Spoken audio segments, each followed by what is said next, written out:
Engage. And we're here! Welcome back to Bloodpunk, episode 28 this time. How are we all doing? Hi, Jack. Pretty good, Jack. Hello, Ian. Just Ian. Just Ian. Just Ian. The Dragonborn He's bard. just in. Yeah, we all good? Yeah. Yeah. It's a bit of a kind of time of year where everything gets a bit gloomy, like 4 p.m. You good? Yeah, I'm fine. Yeah, just yeah. Do you need to talk? No, Okay. no, this is it. This is it. I'm fine. Oh man, yeah. Sorry, I realised I wasn't in the mod chat for fucking levels dare you. and stuff. My apologies. Any topics to talk about? I haven't, because I've got a topic. Go on. It's one that Love that chocolate bar. we're not doing this again, Ian. No. Too many times.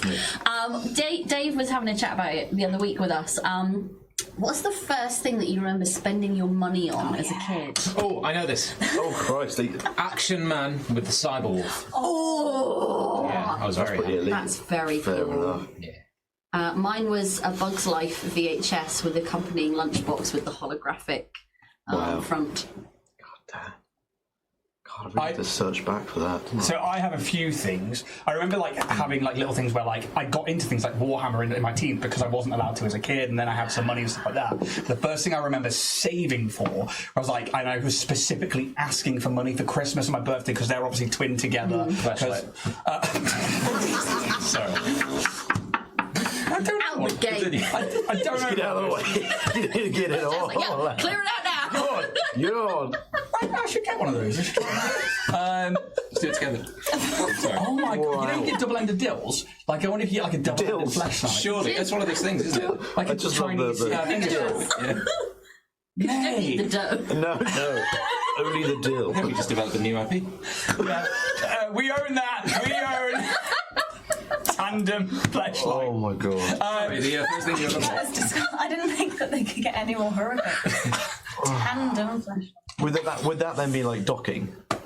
No, It because would because technically There'd be like a gap in it between. would it would be You wanna touch it would be the no homo of flashlight. Yeah, exactly. Yeah. no homo. I don't mind a little homo. Doesn't Just count.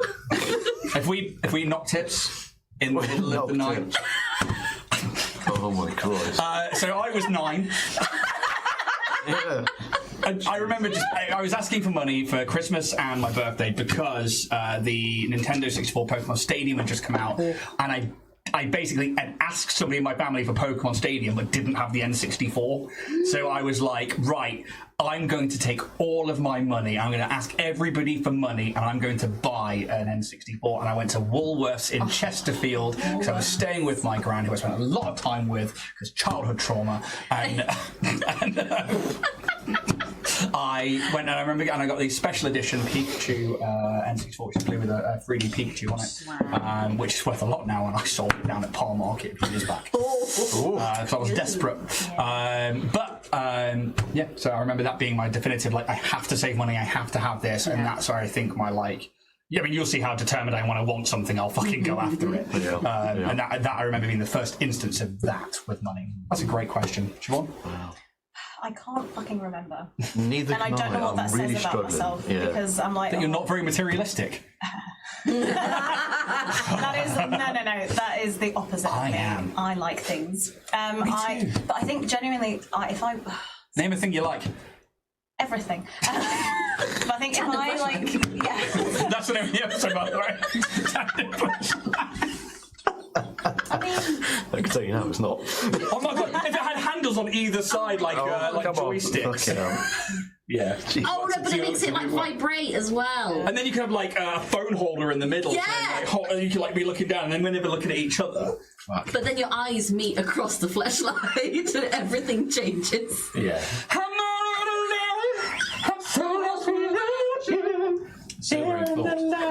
Anyway. Yes. Rudely interrupted. I have nothing else to say. Yeah, I'd ask for Christmas. I put it on Christmas list and I get stuff, which makes me sound like a spoiled bitch. I think it's And I don't like that about myself. But I think you're okay to ask for stuff. I think it's something from particularly our generation when you're a kid, you're like, oh, you don't ask for things, you just get them and that's it, end of. But I think asking for money, I think money's a fantastic present. Because people need it to do anything, or they can buy their own thing. And I don't necessarily need it. I'm not like, give me money or anything like that. But like, if somebody was to say, oh, just get me money, I'm like, yeah, cool, sweet. Yeah. Fucking 20 quid, here you go, straight in a card, fucking. But like, it's such a core thing as well. I remember sitting in my living room, counting out the pennies from my piggy bank, because I needed £13.99 to get the VHS tape, and I wanted the one with dot on the front, and I wanted that fucking lunchbox, and I every pocket money I had, every kind of little bit of chump change from Granny when she's like, take the pound, because that was a lot back then. It went in the piggy bank, and it was specifically for Bug's Life. Wow. Yeah. And we went first thing in the morning on a Saturday to Sainsbury's. As soon as it opened, we were there, so I could get the VHS tape. Awesome. That's a happy memory for me. Yeah, it's nice. Yeah. But I don't think it's spoiled asking something that's on the Christmas list. I think it's like if I wanted something, ask Santa. You've got to be good, because Santa might be nice. And that's fair enough. That's what it was. I think that's pretty much what it was like as well. Yeah. And did you get big presents from Santa, or did you get like the little stocking stuffers from Santa? Oh, we got everything was from Santa.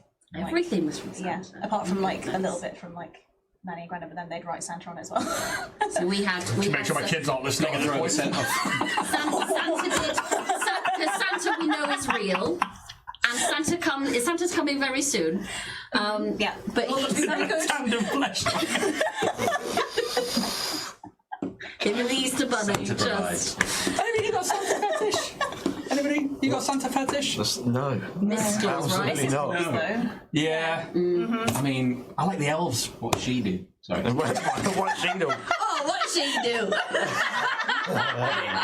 She stops him from going on a rampage 364 days of the year. Imagine having to manufacture that much shit. She is fucking keeping his levels right. There's a reason she keeps it tight. Yeah, right? I reckon she's alright. She's keeping it shaved, keeping it tight. Just for Santa, you'll like it alright. Santa Claus is coming inside. Oh my god. Merry Christmas, everyone. 5 minutes in, yeah. You know, you wanted this one to be like not as bad as last week. Get it all out of our system now. Oh god. No, so everything was from Santa because we employ the stockings are obviously planted. They get put on the beds and they're like So exciting. run into our room and they'll like open those up on our bed and we'll all open those as a family. They get one, so they write a list. It's usually like of 3 things, and they'll get like one major present from Santa. But like anything huge, like not like they're getting an iPad, but like anytime they've had like a Switch or something big, we're getting the credit for that. Fucking. Also, Santa. when they go to school and they're like, Santa got me an iPad, and there's a poor kid who's not necessarily in the position where their parents can get them stuff. It's not fair on them either. So we try and keep it, Santa gets them like one thing from the list in their stocking, the rest fucking old mum and dad bank. That's exactly what my parents did. Like it was like all your little bits, or like your stocking stuffers, that's from Father Christmas. But like the big presents, that's from mum and dad. Like that was always it. Yeah. That way they're not also getting like a massive stack of like stuff and being like really ungrateful for it as well. I think it teaches them that like their family, because we have family who are like, no, we'll take the gifts and we'll make sure they know it's from Santa, and we're like, okay, well that's fine. I don't need the credit for it. Like I'm arrogant enough as it is and narcissistic enough as it is. But it is like the level of gratitude when like a kid gets something they really want from somebody that's a relative or a friend, and they're like, thank you. You know what? That's a really lovely gift. And like take, my kids particularly, like I didn't used to like Christmas because that's when my birthday is. And then since having kids, I'm like, Christmas is all right, I quite like watching them. And like me and Yaz have stopped getting each other presents, apart from maybe something within the stockings, because we realise if we just do the kids, we have a better time. We like to enjoy the day, letting them. Oh, it's great. I love Christmas now. Nice. Hello, mate. What's First up? thing you ever bought? What? First thing you ever bought? I generally can't remember like any specific thing. I remember like maybe putting my money like towards something a bit bigger.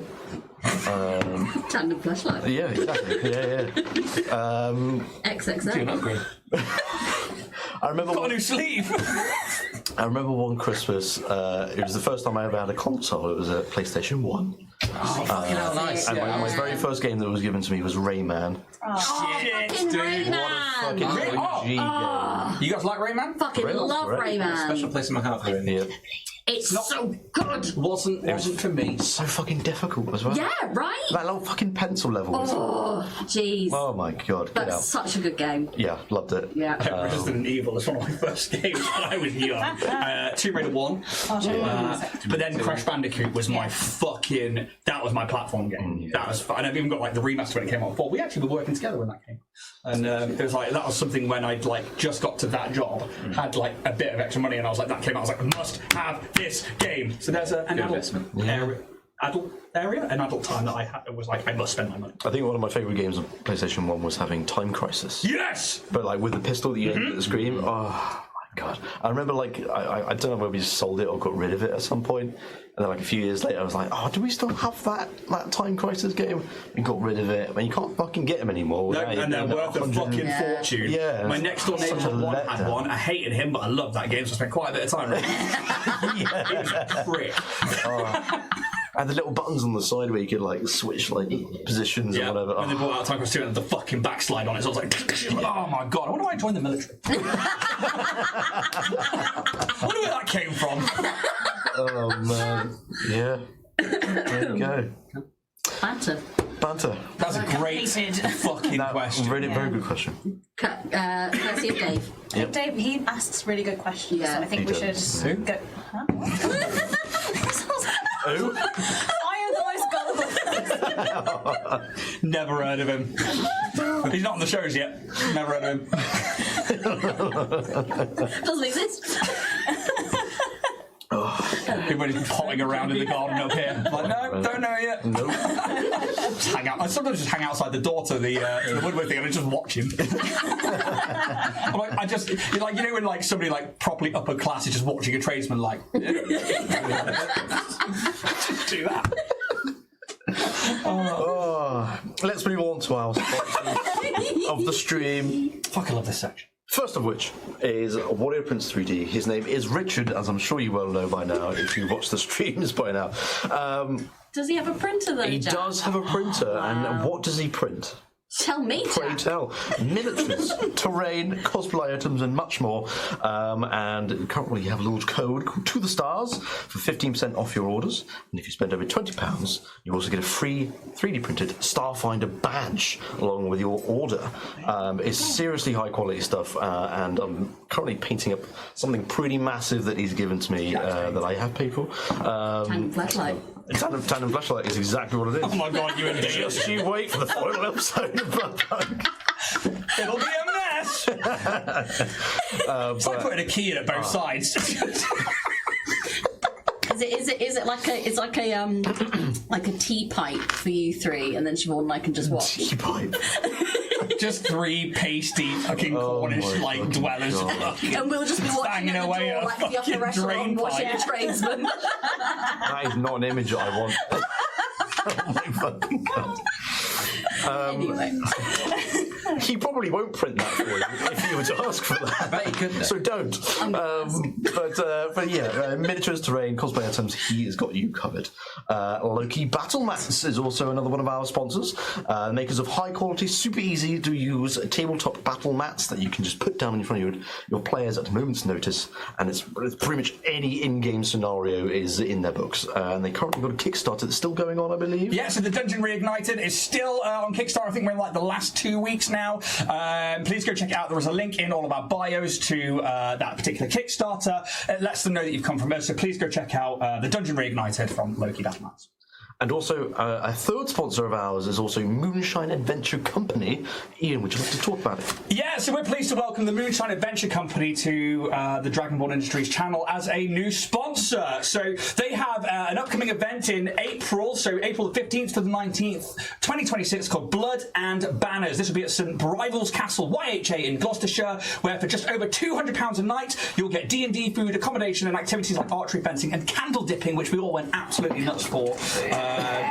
You'll also get an original setting inspired by the real history of St. Brival's Castle and the Forest of Dean folklore, where 7 D&D parties will all be working together throughout the weekend to culminate in one final story arc, I believe, which is absolutely mad. But it'll be GM'd by a diverse and absolutely incredible GM team. So please go check out St. Bribel's Castle and the Moonshine Adventure Company for what's basically going to be something that's insane. I know that I can't say anything about the future, but we are so excited to have them on board as a sponsor. So please, there is a link as well for that in our bios. Please go check them out. And if you want a taster one-shot for what they're going to be doing during the D&D holiday, you can go onto their online store now through the link in our descriptions or in the chat box below to go check those out. So thank you to the Moonshine Adventure Company for sponsoring DRAGONBORN Industries. Thank you, Ian, for talking about all of that.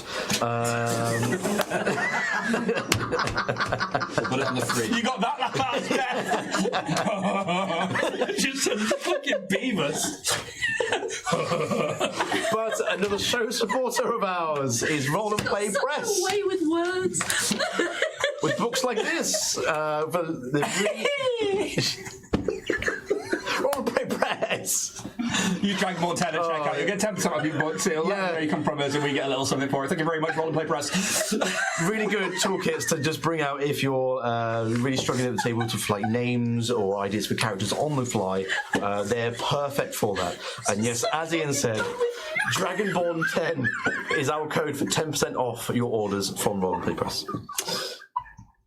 Anyway, merch. If you head over to www.dragonbornindustries.com, you can check out all of the merch available through there. Now, we have minimised what we're doing at the moment as we come towards the end of our campaigns and we look towards future campaigns. But you can find things like the Bloodpunk t-shirt, which Jack is currently sporting underneath his current you can get things like the dark-gothic Industries mug, which I need to buy another one of because I do as well. My lid's gone. Yeah, Michael, drop mine. Gone. They're good. Mine's less than 2 years. 2 years. Yeah. But With heavy usage. yeah, mine got dropped on the floor and shattered. But also, I make dice, and we actually are working on new masters. I'm actually working on your dice master now as well. So we do have a lot going on with the web store. There's hopefully going to be updates to it as well coming up. But please, if you want a little something for your money, go to www.dragonbornindustries.com to check out all of that merch. Jack, back to you. I'm going to maybe throw back to you for Twitch and YouTube. If you're on Twitch, you can follow along, and that would be absolutely fantastic. But if you want to sub up, we would absolutely love that. Or if you want to donate, that would be absolutely incredible. However, you could also use your Twitch Prime sub, which is completely free if you have an Amazon Prime account. You just need to link them up, and you can subscribe for free each month to go ad-free viewing. Also, on YouTube, a like and subscribe would go a long way. If you're not already, please go check them out, especially if you're only listening on podcast or if you're only on Twitch. That would help us out massively as we go towards more advertising revenue and ladders and rungs that we are climbing on that front. But we also have YouTube members where we put things up like the Drift Debrief and the occasional additional short, where we're hoping to see more content soon with potentially DBI Olympics, maybe, where we are going to look ridiculous, but we'll make that things like that membership only. So if you want to check out our YouTube memberships, go across to there and hit join to see the levels. Also, we have a moderated Discord channel, which you can find in the descriptions to this video, as well as in our bios and links. If you want to come to a moderated chat, we are all in there, but also other members of our community, then feel free to go check that out, and we'd love to have you along for the ride. And Gals and Pals, what's going on? Gals and Pals. It's Christmas soon for us. On the 13th of December, we are going to be at Happy Piranha doing our big Christmas extravaganza in aid of local charity. Local charity. Sue's Cat Rescue. We have. Yeah, one space left, and it is going to be epic. It's going to be incredible. We have a huge raffle as part of this. We've had amazing donations from companies such as Fistful of Crits, The Fae Portal, Midnight Tower, Halle Misty Moon Illustrations, The Happy Stoat, Rook and Rogue, DRAGONBORN Industries, Warrior Prince 3D. It's going to be an absolutely massive raffle. So we're going to be raising money. We're going to be having some Christmas cheer. And yeah, one spot left if you want it. happypiranha.com/events, and then we're going to be taking a break in January. So, yes. You guys have been doing a lot. Yes. So that's I like us. the Happy State. Have you sent makes me- I do. have a name. I guess good image. She sent. She's actually donated a couple of her brand new player notebooks, which you can find at her store. Look up Tacky Stoked; it'll come up. But they're like little D&D themed stoats and like hardback dotted journals. You've got like a ribbon thing. There's like a bit in the back, like put your inserts and stuff. They are insane. So highly recommend. Lovely. Well, if there's anything else, One more thing. one more thing, please, please. Yeah, terribly sorry. If you could all just write me a note and say you love me. We are... Don't. Fucking... I won't be able to handle it. We are coming up on episode 100 of Starfinder. Yep. It will be on the 15th of December, I believe, is our 100th episode, and the last one of the year before we go on our Christmas shutdown. We are going to be... I love it. This is better. We are going to be all suited and booted and getting all dressed up to have a laugh and also celebrate, because it is one hell of a milestone. So if you do want to come and celebrate, even if you're not caught up, just come check out the banter section at the start and just celebrate with us, because we are, trying to mark every little milestone where we can. So, episode 100 will be a little party, 15th of December. Indeed, indeed. Back to you, Jack. Well, I love this one. if there is nothing else, then we shall continue and start the Bloodpunk episode for tonight. Music, please. Work. Maestro. Maestro, if you could. Please a blue tap on the side of the TV, please. I want to keep Alex's notes to me. I love it. You love it. So much. Thank you. Listening. So, last time, you all arrived face to face with the Blood Titan abomination deep within the halls of the Marrow Pit, with Kraglin keeping up the pressure and dealing deadly wounds to the beast, and you managed to slay them. You find a white crystal gem within their chest cavity, and it seems to have somehow been fueling this beast and keeping it alive. With this gem, you insert it into the nearby dais, where the wall in the side of the cavern starts to rumble and shake as parts of it start to fall away, forming a familiar portal. However, you're pulled into another vision by what means you're kind of unsure, but this vision shows you something of the past. Following three figures you now know to be called Sira, Thalen, and Arkan, you watched as the three figures ponder over the huge, open, and untouched landscape of Tolia. After a small discussion between themselves, they walk in opposite directions. We see Arkan crouch towards the earth, and with great magical power start to separate and carve an incredibly large piece of this land from Tolia, and the vision shows you that Sira and Thalen, far in the distance, are helping in this endeavour. You see the landscape and the three figures start to disappear into nothingness, leaving behind nothing but ethereal wisps and essence as they too fade. You next see Arkan starting to terraform and shape a part of this stolen landscape, creating familiar architecture that you've all seen below in the depths of the Marrow Pits.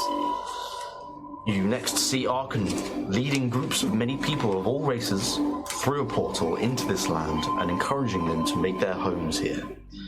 You see a time-lapse of this space being converted into a thriving city, created by the people that now live there. Your vision separates here as you see a glimpse of a small child wandering through a crackling crimson portal. The founder, as you've seen them before, around 10 years old, stark white, slightly messy medium-length hair, royal robes and carrying a large tome under their arm. They seem to find a chalice on a stone plinth, not but 20 feet away from where they entered the space. And this space is very much familiar, as it's how it looks to you as you know it now, and how you kind of where you entered in this island. This founder, child, drinks the liquid in this chalice, and after a few moments collapses to the ground. And that's where your vision goes black again and you enter the chamber. You then decide to enter this portal in this chamber, and you are then transported to the second island, which you now know to be a battle-ridden landscape, a city of industry and warehouses and factories, but half of it is ruined, completely and utterly destroyed. the most obvious thing here is the amount of automaton bodies that line the streets, and specifically of which, on one side of this island, what seems like a wall is actually just a huge, gigantic pile of automaton bodies that have just piled up over time. Wandering around the space a little bit more, you happen to find one of these automatons with its cranium still intact. Marionette, with the use of the speak with machines, manages to latch on to this memory bank of this automaton, and you see a vision of what this automaton last saw. And you saw this automaton warrior at the vanguard, at the very front of the legions of automatons to their left and right, fighting tooth and nail against the blood abominations that charge into their ranks. Until eventually one of these flying blood abominations picks you up and flings you over this battlefield straight into the side of one of these buildings in the city, and you collapse to the ground, and the lower half of your body is separated from you, and your vision goes black. With this vision, you carry on forward through the city, trying to find anything of note or anything that kind of sticks out. And you see one larger building that seems to point out from amongst the rest, and you make your way towards it. You come across these two open doors, and you make your way through, and you can see there are rooms to the left and right where there are still some automaton bodies in there, but they're, rather than being hacked and slashed, they just seem to be inactive, dormant. You make your way through to the main atrium of this building, where you can see this long spindle automaton hanging from the ceiling in the middle. And around this main atrium space are workstations and desks that have long since been abandoned and disused.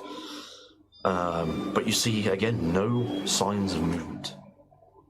You tie a tarp and a cloak over the front of this ocular eye of this automaton that hangs from the middle of this space, still unmoving. And you try to open a small set of double doors on the other side of this atrium, noticing that it is actually mechanically powered, and given the space, nothing is powered currently. You venture down one of these very large, maybe 40, 50 feet high corridors that leads from this main atrium, down eventually towards the crucible, which is the main forging area, where you can see there's still some spouts of magma and lava spitting behind a sluice gate, which you have attempted to open slightly at the very end of the last episode. And that's where we come in.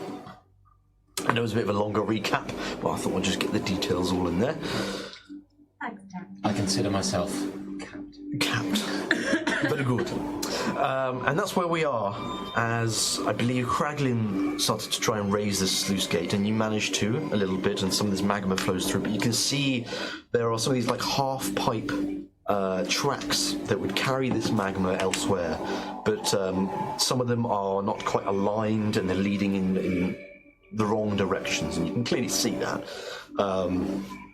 So you would gather that you need to do more to try and get this working.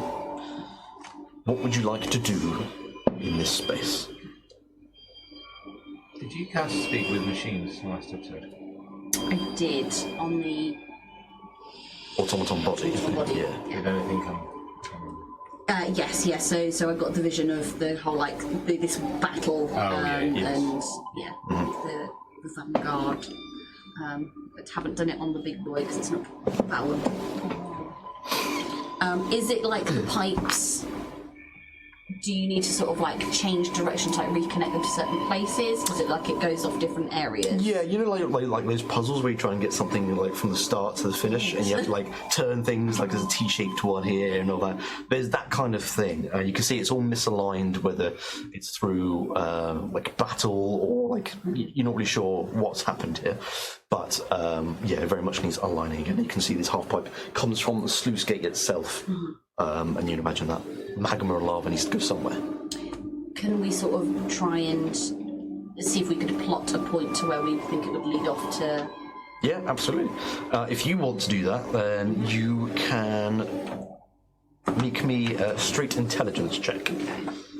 I think this, Smutty 20. I think this track is struggling with the compressor. The high pitch is being like really lit up. Okay. Yeah. That's fine. I'll figure something out. Smutty 20. Smutty 20. So we'll just bring it down a little bit more. Yeah, you work out, because that actually beats the DC, just. You can see there's one, it almost looks like a well.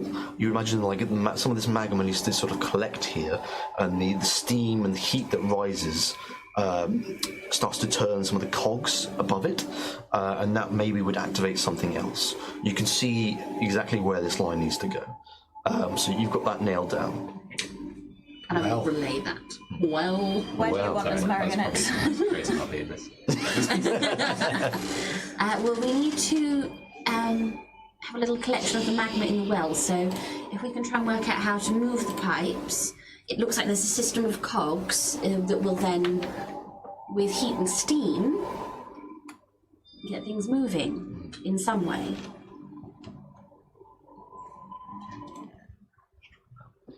How's that tap doing, do we think? Probably Fast and holding. strong, Marcus, fast and strong. Good. Can we see what we need to turn, or is it? Do they look like him? You can have a look at quick perception check, just kind of like look around the space a bit more. Yeah. If you want to. You want in the space. I will say there's nothing here, again, nothing's moving, nothing's trying to attack you. Ooh, that's bad. 18. 18, 8, 15. 15. Natural one for a 12. Two less than mine. Anyone 15 or above, you can see that there is like a central column that appears to be like some desks around that's kind of like built into the column, and you can see there's a multitude of levers and buttons and sorts.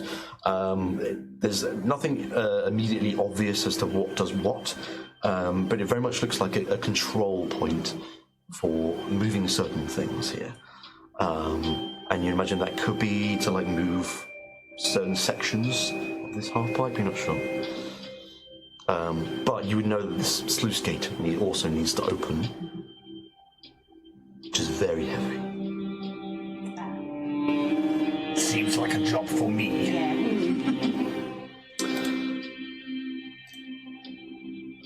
Can we have a closer look at the livers? Yes, absolutely. You can make me an investigation check. I'm going to go quickly listen to it. See what the issue is. Yeah, okay. Oh, I get. Well, I can reroll that anyway because I'm a halfway thing, but I do get advantage on investigation anyway. I thought that prick Oh, would never leave. lovely. No, I like it. 24. 24. I think certainly with Marionette's help, where you've identified what needs to move and communicating that with each other, you start to work out what levers do what, and maybe you try a few things out, and you can see, try like a lever out, and you can see one of these sections start to rotate like 90 degrees.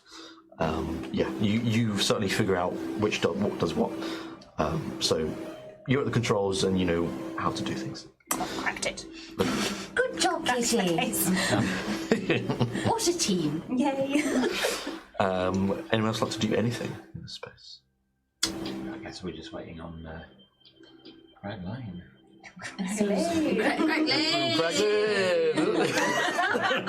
Craigalicious. Do bear with us while we have a few technical issues here. Still a bit teething issues with the audio. We've got new equipment and we're learning how to use it. Yes. Should be some improvements coming along very soon, actually, so... It's very exciting. Indeed. So do we think we've kind of got it locked with, like, we've discovered what we need to do, discovered how to do it, is it just getting the brute force in? Yeah.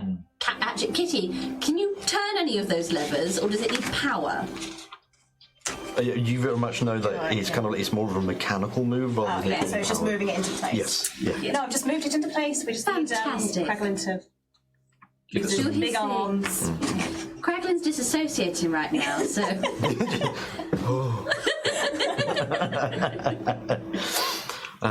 What do we think's going on here? I want to hear like maybe your theories on what's happening here, because everything's quite new, and you've had a lot of information sort of thrown at you. Sorry, I checked out. Is everything okay? I was just trying to move this sluice gate. Did you roll a check? Did you? I did a perception check before I ran off to check the sound. Oh, okay. Do you want to move the sluice gate? What was the? I do apologise. We've got it locked and loaded. We found out we need to make a little collection in the well, Yeah. and Kitty has found the levers and has moved them to do the movement. But now we've got the gate to go. Excellent. Let me know when you need me to move something. Now. Straight strength check. Straight strength. Yes. Cool. That is a 21. 21. Just and you kind of like get your weight underneath it, and you can see on either side of the sluice gate is like these two kind of like bars. You would imagine maybe like two people would usually lift this, but you managed to do it with your probably your storm giant. Was it cloud giant? Cloud giant, yeah. Cloud giant belt giving you the extra strength, and you managed to and you lift the sluice gate up. Just make that noise. That sounded very strange. And even with your strength, it is bloody heavy. And the magma starts to dribble through down these half pipes. Not at a quick Do a kickflip. and they start to run through. And over here, can you make me a dexterity check to try and like move these things in line as the magma starts to For a second I was like, oh, roll through? jump over some magma. Is everything all right, audio? It's the compressor. Okay. It's just obviously the attack's really high, and it's basically making.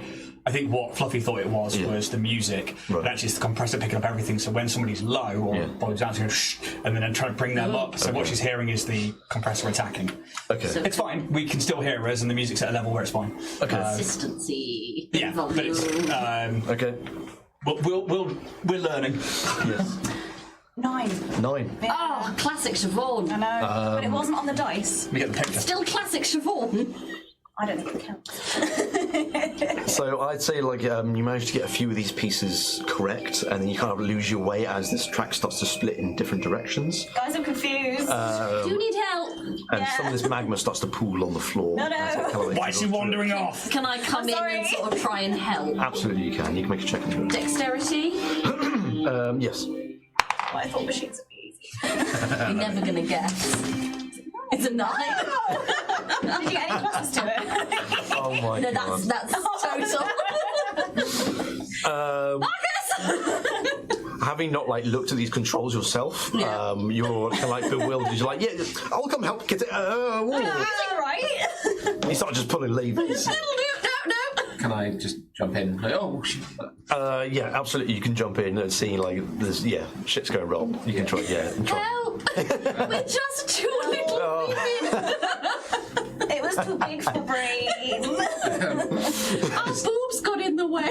In whatever way a third person can help, I will Sure. grab some levers or Respectfully. Okay. So you can make me a dexterity check. dexterity. Yes.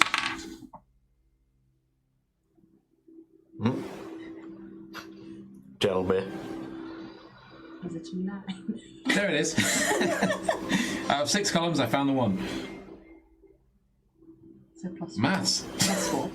Yeah, I'm getting there. What numbers on the what? 15. 15. There you go. Yeah, honestly, that wasn't even intentional. That just about makes it. Yay! As you kind of We did it. see what levels are going wrong or which ones do not to be moved or whatever, and you manage to correct the path of the magma, and you can see the magma starts to collect in this well.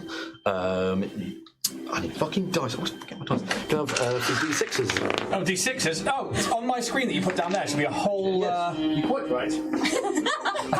I keep a handful of D6s handy to murder players.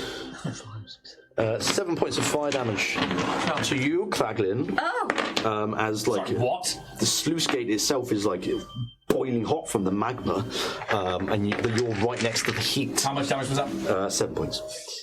You got away with that. And you see that you have to continue holding this sluice gate because you need to let the magma collect in this well. So you're holding this sluice gate open. As you can start to see some of this steam and smoke start to turn, some of these cogs and things start to work. Can we find anything around the room that we could use to prop up the sluice gate to stop Kraglin getting... You can make me a quick perception check. 28. 28, okay.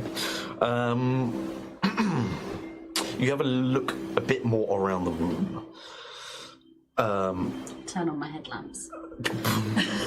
You can see this room is rectangular. It's quite a long room, and you kind of come down like a ramp almost towards the left side of this room. And you're kind of working a bit more towards the centre. And further over to the right, you can see there are a few automaton bodies that have just kind of like piled in a corner or fallen like on a wall. And a lot of this machinery over that end is very much in disrepair and destroyed somewhat. You're not sure of the stability of any of the materials here. You can see there's like a large piece of machinery that's kind of like been pushed or fallen over against like a nearby door. It looks pretty hefty. Okay. Marcus, would you mind helping me with this? Absolutely. See if we can relieve Kraglin of his duties. Very well. Yeah. You can make me an athletics check as you try and. Can you do it with advantage if I'm helping? If you're helping, yes, absolutely. Good. That's one for a 20, motherfucker. Roll again. With advantage. Yes. Yeah. So yeah, take the highest. What do you say, athletics? Athletics check, yes. 30. 30. It's a very heavy piece of machinery, this one, and it kind of looks like the only thing that you could try and move to put in position. And given how much Kraglin is struggling with this sluice gate, even with his strength, you need something hefty. Could you levitate it? I could, yeah. I could. Could Bigby's hand hold the gate open, or is that too big for a spell? Technically, you could.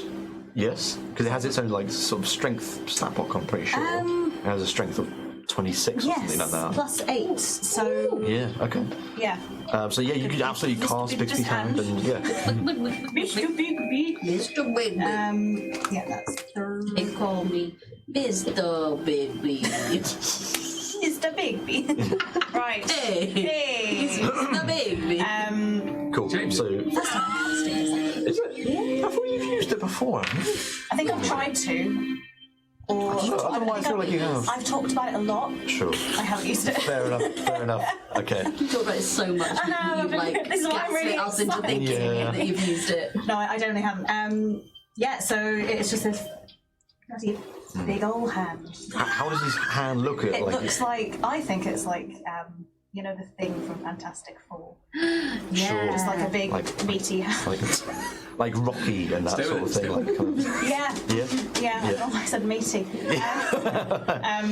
Yeah, and it's kind of like, as it floats, it kind of has like a hazy, like, as it goes along, and it's just very much like, Nice. You can then make me what would be a strength check using Bixby's strength score. that's Mr. Bigby. Mr. Bigby. Sorry. Give him the respect he deserves. Quite. I feel like it has like a little ring on it, actually, like a signet ring. It's on the pinky. Yeah. Hey, Mr. Big. Hey. Anyway. Kiss my ring. Oh, it's a 9! Is it? For a total? It's like 7, no. Yeah. 17, yeah. I'm going to make that picture public soon. You Yeah. carry on putting those You lines should out. make it an emote, really. Yeah. That would be kind of cool. Oh. Okay. I give you my blessing. Thank you very much. Make There it you an go. emote, go for it. Get right on that. 17 is enough to help Kraglin out, but I will say it's not enough to do it on its own. So it will allow Kraglin a bit of leeway. As I will say now, Kraken will need to make more checks the longer this goes on. Could it make another strength check? Say if the hand. Oh, right. It. The hand. Yes. Could the hand make more stuff? Say if Kraglin Yes. like leaves. Yeah. And could it make another one? Yes. Technically, to. Yes, it could. Yes. Yeah. Yeah. It is possible. It has the capability to do so. Yeah. When it's there. Yes. So, Kraken, I won't make you take damage because you don't have to be so close to the middle of the sluice gate. You can kind of get to the side a little bit, and you won't take any damage on the next round. As this well starts to fill up, it's kind of like halfway at this moment. Kraken, you can make me another strength check, and Mr. Bigsby can make another one. Actually, not as good. It's 20. 20? 20 is just enough. Slutty. It's an 11 for me. It's 11, okay. This time you're very much finding that like some of that strength seems to go a little bit, and you go, oh Christ. Sweaty hands at this point. It's just You will now take damage. There you go. Oh, no. 11, 15, 17. Can we try again to get this machinery moved? Yes, absolutely you can. I'll give you another attempt. Yeah. Do you want to roll it? Yeah, if you roll it, I'll help, so if you want to do it with advantage. Okay, what am I rolling in? Athletics. Athletics check, because you're trying to move this piece of machinery. And again, because of Mary, let's help. That is a 17. 17. What did you roll last time? I think it was 17 as well last time. Yeah. You managed to like move it a little bit, like just to one side. It's a hefty piece of machinery. It looks like it shouldn't weigh as much as it does, but it wedge it over like a piece of mech. Piece That's what of we're trying to do. I do have my steam hammer. I could, like, since I'm favouring the vorpal sword, happily offer that up, and he will be like, "It's good for cave-ins and strength, please." Okay. As long as you're sure, Kraglin. Ting. Fuck. You can try that if you want to. Yeah. Okay. You'll have to like prop it up on something else, so there'll have to be something underneath it for it to reach the height of having the sluice gate open. So can we grab some of like the automaton bodies to like, or anything that can withstand heat? Automaton bodies? yeah, Any more of this track that might be anywhere that takes this lava? We got whatever you want. I mean, there's like parts of this track you're not using in a minute because you can see that it goes to places where you don't think it's going to do much for you. In that case, let's take that bit of heat very well. resistance. You can, if you're all getting in on that, I think you can all make me.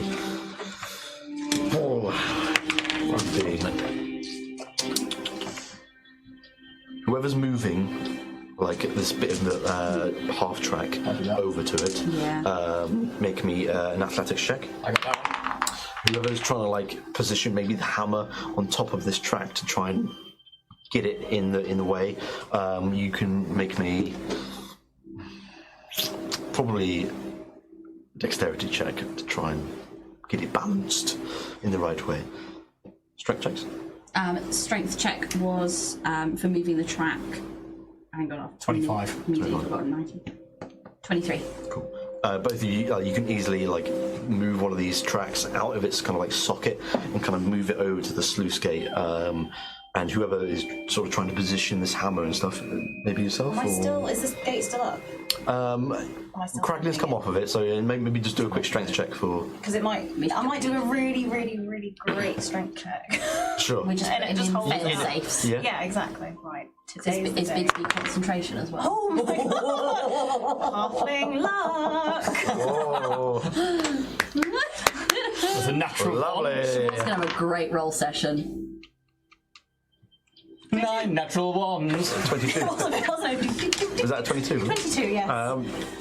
As Kraglin, you go away to try and pull this half track over, you can still see the sluice gate is holding itself open with Mr. Bigsby's hand, kind of keeping it open. You can see it's kind of struggling ever so slightly, but it holding on the sluice gate. And Montage. at the moment, the magma still seems to be free flowing through. but maybe as a fail-safe, you still manage to try and get this hammer underneath. Because I've only got a minute of concentration, so yes. That's a good idea. Does anyone want to make a sort of dexterity check to try and get this hammer in place? Go for it. Can I get that one or am I? You can, yeah. Oh, Halfling luck. Dragon. fucking hell! That's another nat one. Over here as well. Oh my god. Oh my goodness. 14. That's weird. 114, 114. Yeah. Yeah. Oh. Well. It's weird. I know that's one of my dice as well. Yeah. I'd say that's just enough to try and get Kraken's steam hammer in place. For the time being, Possibly. the sluice gate is kept open. Huzzah! With not too much effort from Mr. Bixby's hand. You don't know whether it's going to keep open with just the hammer. Yeah. Time will tell. We need to be quick. Yes. But no one's taken any damage because you don't have to be near the magma, so that's fine. Alright. Boiling hot Magma. Oh, Austin Powers. Dr. Evil? Yeah. Oh yeah. I was thinking is that incredible powers.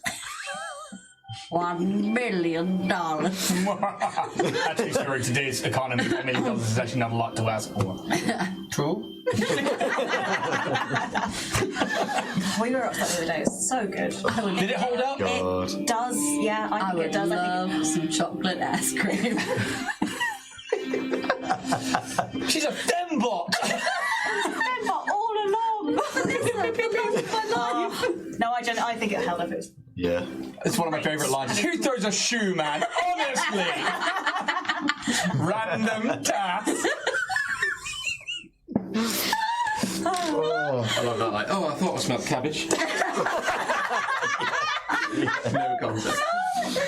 This coffee tastes like shit, Basil. It is shit, Austin. A bit nutty. Sorry, man. You're all good. I'd have got it wrong anyway. I always do. Right, so this well is starting to fill up proper.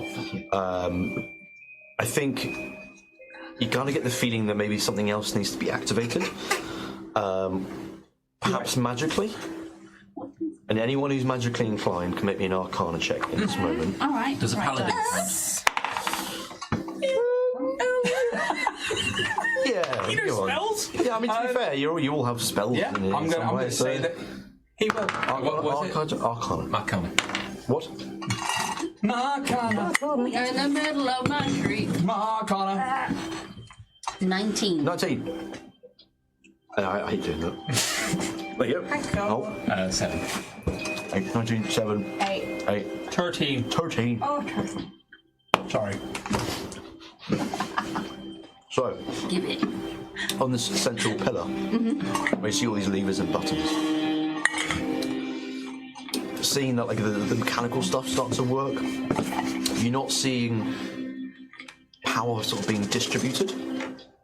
And with the Arcana check, you can see, as you look a bit closer, there are arcane runes placed into some certain sections of this control pillar that seem to have either been smudged away or like some of them missing. And you can work out what these runes are because they're quite familiar to you. They are parts of the schools of magic you use. Fucking hell, that really went into my throat. Give it. Christ. Another one. Not right now, all good. What happens when you get nut in the back of your throat? Love a bit of nuts. A lot of experience that with you. I like nuts. Oh my god, I forgot about that already. Fuck's I like nuts. Not that anybody else has seen it, but I made a video of Jack saying that. Put myself in the shit there, didn't I? Anyway. With the Arcana check, you manage to fix some of these rooms, and it actually starts to distribute some of this power, and that's when you start to see these ley lines, where some of the energy starts to run through it. It almost looks like liquid, as this bluish sort of essence starts to flow through. And some of this essence starts to go to where you saw in the main atrium, there was like these hanging hooks that kind of went around the edge. You can see this power start to bleed into these tracks and start to head off towards the main atrium. And you figure. And give me one more check with the strength with the Bixby's hand. This will be the last one, if you succeed. What is that another nat one? 9. That's It's a another 9. 17. With the hammer still in place, that's just enough. And you can see that this well has now filled up with the magma, and you figure it's okay to kind of close this sluice gate for now. With this now being powered, you can see the crucible start to power, and certain machines are starting to kind of start to whir up slightly. That's a great noise. And that's where you hear a voice. What is that awful noise? Hello? Why is this door not... Yeah! Kill him quickly. Hello? Griff, are you pranking me again? We've got work to do, you lumbering oaf. Now isn't the time. Griff's not here right now. If you'd like to leave a message, he'll get back to you after the tone. Beep. Is the sound coming from like where this big thing that we've been trying to move is blocking? Yes. Can we try and move it again? You absolutely can. Can I try it this time? I think Marinus was like, oh. Oh dear. Oh, it's a natural one. It's a natural one. Oh my god. It's a pull door, not a push door. Knock us out. Strength? If you're just trying to move it just to the side, straight strength. Jesus, we're not doing well. No. Oh, fuck. Neither am I. Kitty, can you Sure, I levitate could have, it? I please? could, yeah. I mean, it's a no anyway, don't I? Okay. I'm not going to try and do a strength with mine. Do you want a hand? Crackling, please! I will say, I forgot you were you've still free got from the gate. Bixby's hands up. Well, has it been a minute? For 2. It's been longer than a minute. It's not actually been too long. I think it's been, 4-ish rounds is all you kind of needed. Okay. 5-ish, I think it was. But you've still got some time left with that, Okay. if you want to try and use that. Well, I can eat it over and have a go. I rolled a 2 for a 14. Amazing. Wow. Cool. No, I think that You you might need live a- in there now. Who are you? What? Where's Griff? Who's Griff? Who are you? He's my friend. Who are you? Well, I belong here. Oh! Are you an I automaton? don't recognise you. Are you an automaton? Yes. Oh, me too! We all are. Right. You're gonna see some stuff! What the fuck is this hand doing over here? Yes. 11. Yeah, Please levitate it. I'm going to let them. Oh my god. Even with all your efforts, Yeah. for some reason this bit of machinery just won't budge. I've come across, told you it's a pull door, and then tried to push the door. Yeah, I think you see Ketty just like kind of just go, "Ugh," and like kind of it just Sure, this sure. Mr. Bigby's hand, as Okay. sad as it is. You see it go, He goes flaccid. yeah. Okay. And she levitates. You go try and levitate it. Okay. Force. I will just say, probably with the use of that and everyone else just trying to move it as it's levitating slightly, you manage to push it to one side. And this door opens, and you see a gnome automaton wearing quite traditional soot-ridden clothes of a forge smith, wearing a sort of tool belt looped over one shoulder. Again, much like the automatons that you've seen so far more advanced than you know. To the point, like, the facial features of this gnome all move. Like, the brows are expressive. The mouth actually moves as it Jealous. And he sees all four of you. He's like, what? He kind of hesitates for a moment. It's okay, all of your friends are dead. What's going on here? Where is everyone? No longer active? What does that mean? It means What? deactivated. And you get kind of like peeks around the corner. It's like, why is the forge empty?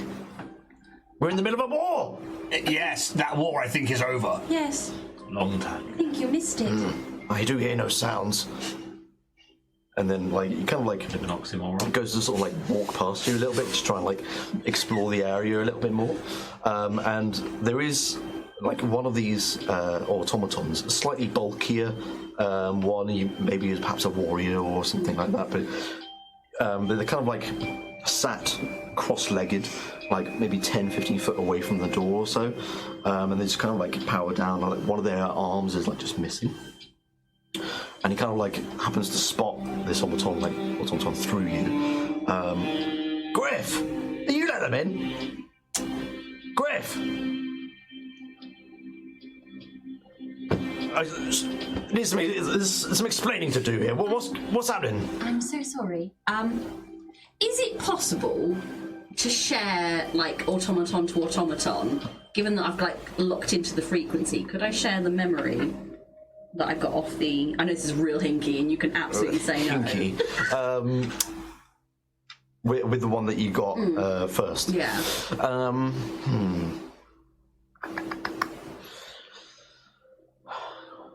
Yes, you can, but it's gonna require a check of sorts. It's gonna be a bit of a weird one. Yeah. Do me your Arcana check, I think. That is a smutty 20. How do you attempt? Do you think? What's natural for Marionette to try and connect with another automaton to try and transfer? I think she opens up that little glass door to her mechanical like music box in her throat, and sort of like I think she sort of puts a hand in and like just twists the box to again sort of like change almost like the frequency. So like a lot of her stuff like comes out in a minor key, but I think this almost comes to a very high pitch, like that kind of, you know, that like radio sound when you're switching channels, almost like that, but there's like a hint of almost like violin behind it, as she sort of, I think her eyes with this like red light behind them almost like flicker and bubble with the blood, as it's sort of like she almost becomes a lot more robotic than she's been before. Sure. As this is like a transfer of data, essentially. Maybe we see like a few sort of magical streams, perhaps. Yeah, almost a bit like those ley lines that we've just seen, but Absolutely, I think with a little yeah. bit more of like this, the red blood, but with like the copper tinge. Okay. I think like some of this sort of like near invisible essence of sorts, like wirelessly transfers over to this gnome automaton. And you can see the kind of like almost like blank expression for a moment, and you gather with that check that you've managed to transfer some of that memory over to them. And there's like a maybe 20-30 seconds of everyone else kind of like seeing this gnome automaton just kind of stand there, blank expression, and they kind of come to and go, I mean, yes, that's the war. How did you do that? I'm not quite sure. I've never experienced that before. Me neither. I just sort of went with, I suppose, instinct. Right. I must say, you don't look like you're from here, which is... I'm not. Right. Is there anyone else at all? Not that we've found so far. Right. Everyone seems to be gone. I'm sorry. So, the war itself is it's over? Looks that way. That's a bloody relief. Who were you fighting? Well, I never. As you can see, I'm not much of a fighter, but I helped provide all the materials to build more automatons. The factories here. That's what we do. We build more of us. And it got quite desperate towards the end, and we were quite the rush was put on, and we're starting to run out of materials, and there's only so much supply I can give when you're churning out warriors. Griff, and he starts to try and walk over to this sort of cross-legged automaton. He kind of like puts a hand on this sort of bulky automaton. And you can sort of see him look sad as he kind of looks like from the front of this automaton. You don't know. Griff. He protected me, didn't he? He stopped them from coming here. You can see kind of like looks behind him, and you can see like where you came down a ramp on the left side. There's another ramp that goes to the right, and it kind of goes up a bit. And you can see there's a set of double doors, metal doors, and you can see they're actually barred. But at this point, they're bowed and almost bent, and whatever was trying to come through here nearly made it in, but didn't. You always were a fool, Griff. Just had to prove it one last time, didn't you? And he just kind of like takes a moment to take everything in. What do you guys do? Not to interrupt your processing, but who was them? What was this war about? Well, the blood creatures. Came in many forms, I believe Griff said, and some of them used to fly, some of them just charged right into the ranks, some of them were just kind of hulking beasts. I saw a few as the whole war was going on, but I stayed away from most of that. Do you know why? What? Do you know why the war began? I won't pretend to know what happens at the top. I just know one day that the siege was being laid upon us, and we had to fight against it to save ourselves. We were put on the defensive. I mean, any information I have about it has come through Griff, but if he was here, I'm sure he'd be able to tell you more, but... Is there a way to revitalize your kind? Is there a way to bring them back online or preserve some of their memories that you've seen with you on outside? I confess I know criminally little about how our kind is actually created. It's never something I've looked into, so I would myself be interested to know. Well, that is possible, yes, but keeping one's memories is quite difficult through the process. As I'm sure you might well know, crystals are used to power automatons.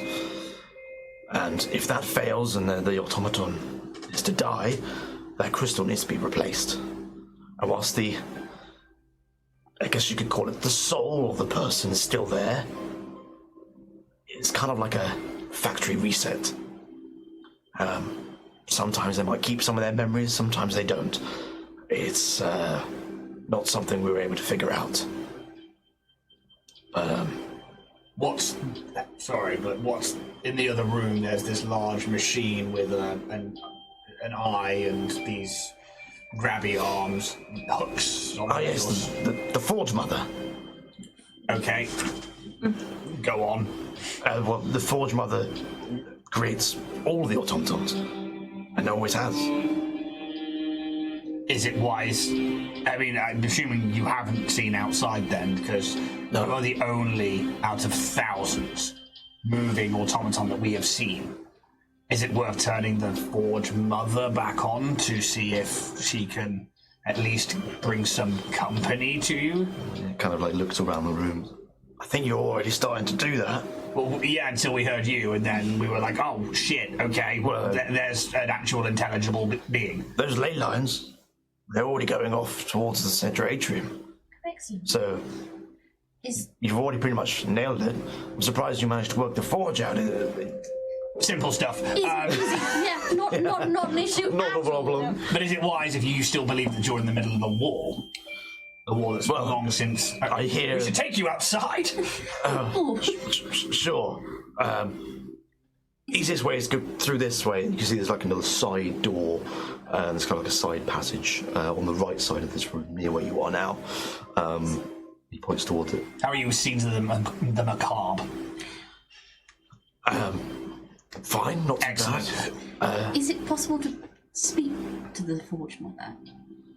Well, as long as the power works and it gets to the Forge Mother, then yeah, I don't see any reason why not. I mean, I'm here. I don't know why only me at the moment. I would have expected at least you to find a few others. Nope. Not one. Pretty brutal ending of a war, by the looks of it. The only one salvageable was the memories of that I shared with you. Right. And where did you get those from? Outside. Because they're clearly not your memories. No. I cast a spell to try to speak with an automaton, but they were not entirely active, so that was all I was able to garner, but they were the only even slightly active. They're just weird, just piled up out there. That bad, is it? It's pretty bad. So, Honestly, the most automatons I've ever seen in my entire existence, and they're all deactive, so... Where, again, I don't know if you'll know this, you said you weren't part of the fighting, but where did these blood abominations come from? Do you know who was leading them? Do you know if there was any talk amongst the soldiers, your warriors, about, the blood abominations of this person are here to attack or lay siege? well, they came from the Bloodlands. Which are... Well, it's quite obvious to see that everything's red, gnarled trees and such. I mean, I've never been there myself. I was made here, and this is where I stayed. But this is the place you guys were on about. The blood, Yes. this plane of blood. Possibly. Feels correct, yeah. Who anybody rule the Bloodlands? Arkan, I believe. Wait, we know that. We do. Okay. So that's one of the 3 people who raised the lands that you are currently on? Well, yes. Wow. So these 3 individuals, this Thalen, Arkan, and Cyherested, did they end up at war with each other? Well, as far as Griff told me, again, I'm only getting sort of second-hand information through him, but it sounds like it was only Sierra and Arkan. Thalen sort of kept to himself, I think. So I hear. Listen, you managed to get the memories of this other automaton outside. Only the Forge Mother can do that sort of thing. Oh. Do you know what? What do you need to be able to do that sort of thing again? Well, I would have to have an automaton that had some sort of power to it. Anything powered by an angst crystal that is machinery, I can... Could you speak. try it on Griff? And you can make a quick perception check. Yeah, sure. 19. It's all 9s today. Oh, nice. You can see the headpiece of Griff is still very much intact. Okay. The crystal you can sort of just about see in the cavity in the middle. Whilst it doesn't have any signs of energy at the moment, again, still somewhat intact. And I will say with that perception check, you can see any of this thick metal plating. You can very much tell this guy was a warrior. There's just a tinge of red over the whole body, but pretty intact apart from the one ripped off arm. Sure. So would I be able to think that with maybe a power surge, might be able to? Okay. If we can power him up a little, I could do it. I think. But if you don't mind, I would like to know what happened and why he's here like this and not alive, of course.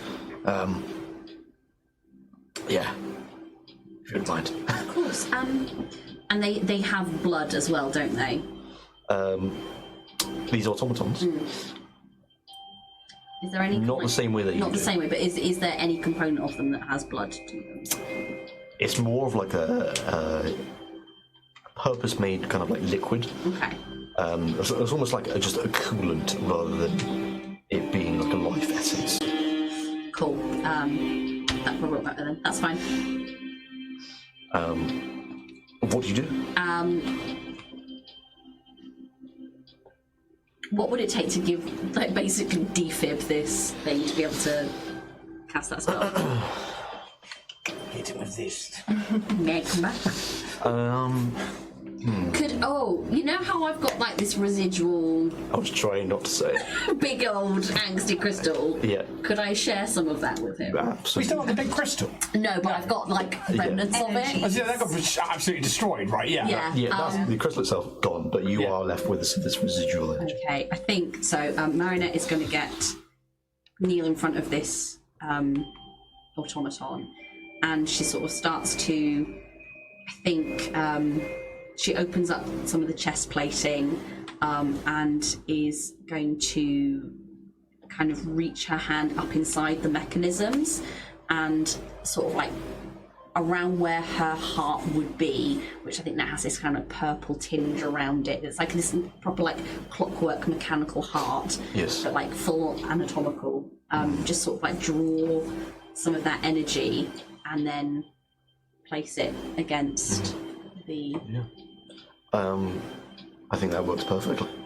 And you can start to see this energy start to dissipate through this body, and you can see some of it kind of like electricity bolts kind of shoots through certain parts of Griff's body, mainly towards the cranium, until eventually you can sense there's enough power in there for you to try and pull and see into the memories of Griff. We're going to go to break there. I'm going to come back, looking into them. So we'll take 10 minutes. We're going to get a cup of tea and stuff. Hopefully we'll try and get audio sorted out in that time, if it hasn't already. See you in a bit. The bouncing. Hello, the bouncing. We're back from break. We're just going to chat for like a couple minutes. You can see if audio is okay from the moderators and chat.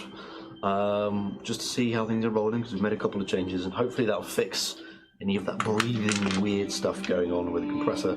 How are we all doing? Good. Very good. I want to know more about. Did we get his name? Like the little automaton? No, you haven't. we didn't. No, we you haven't yet. I was about to say Griff. I was like, no, Griff's dead. Griff's dead. Griff's dead. I quite like his name, so when I give it to you, I'm hoping you like it too. Never ask his name. This will be the one person we never ask their name. Don't give a shit.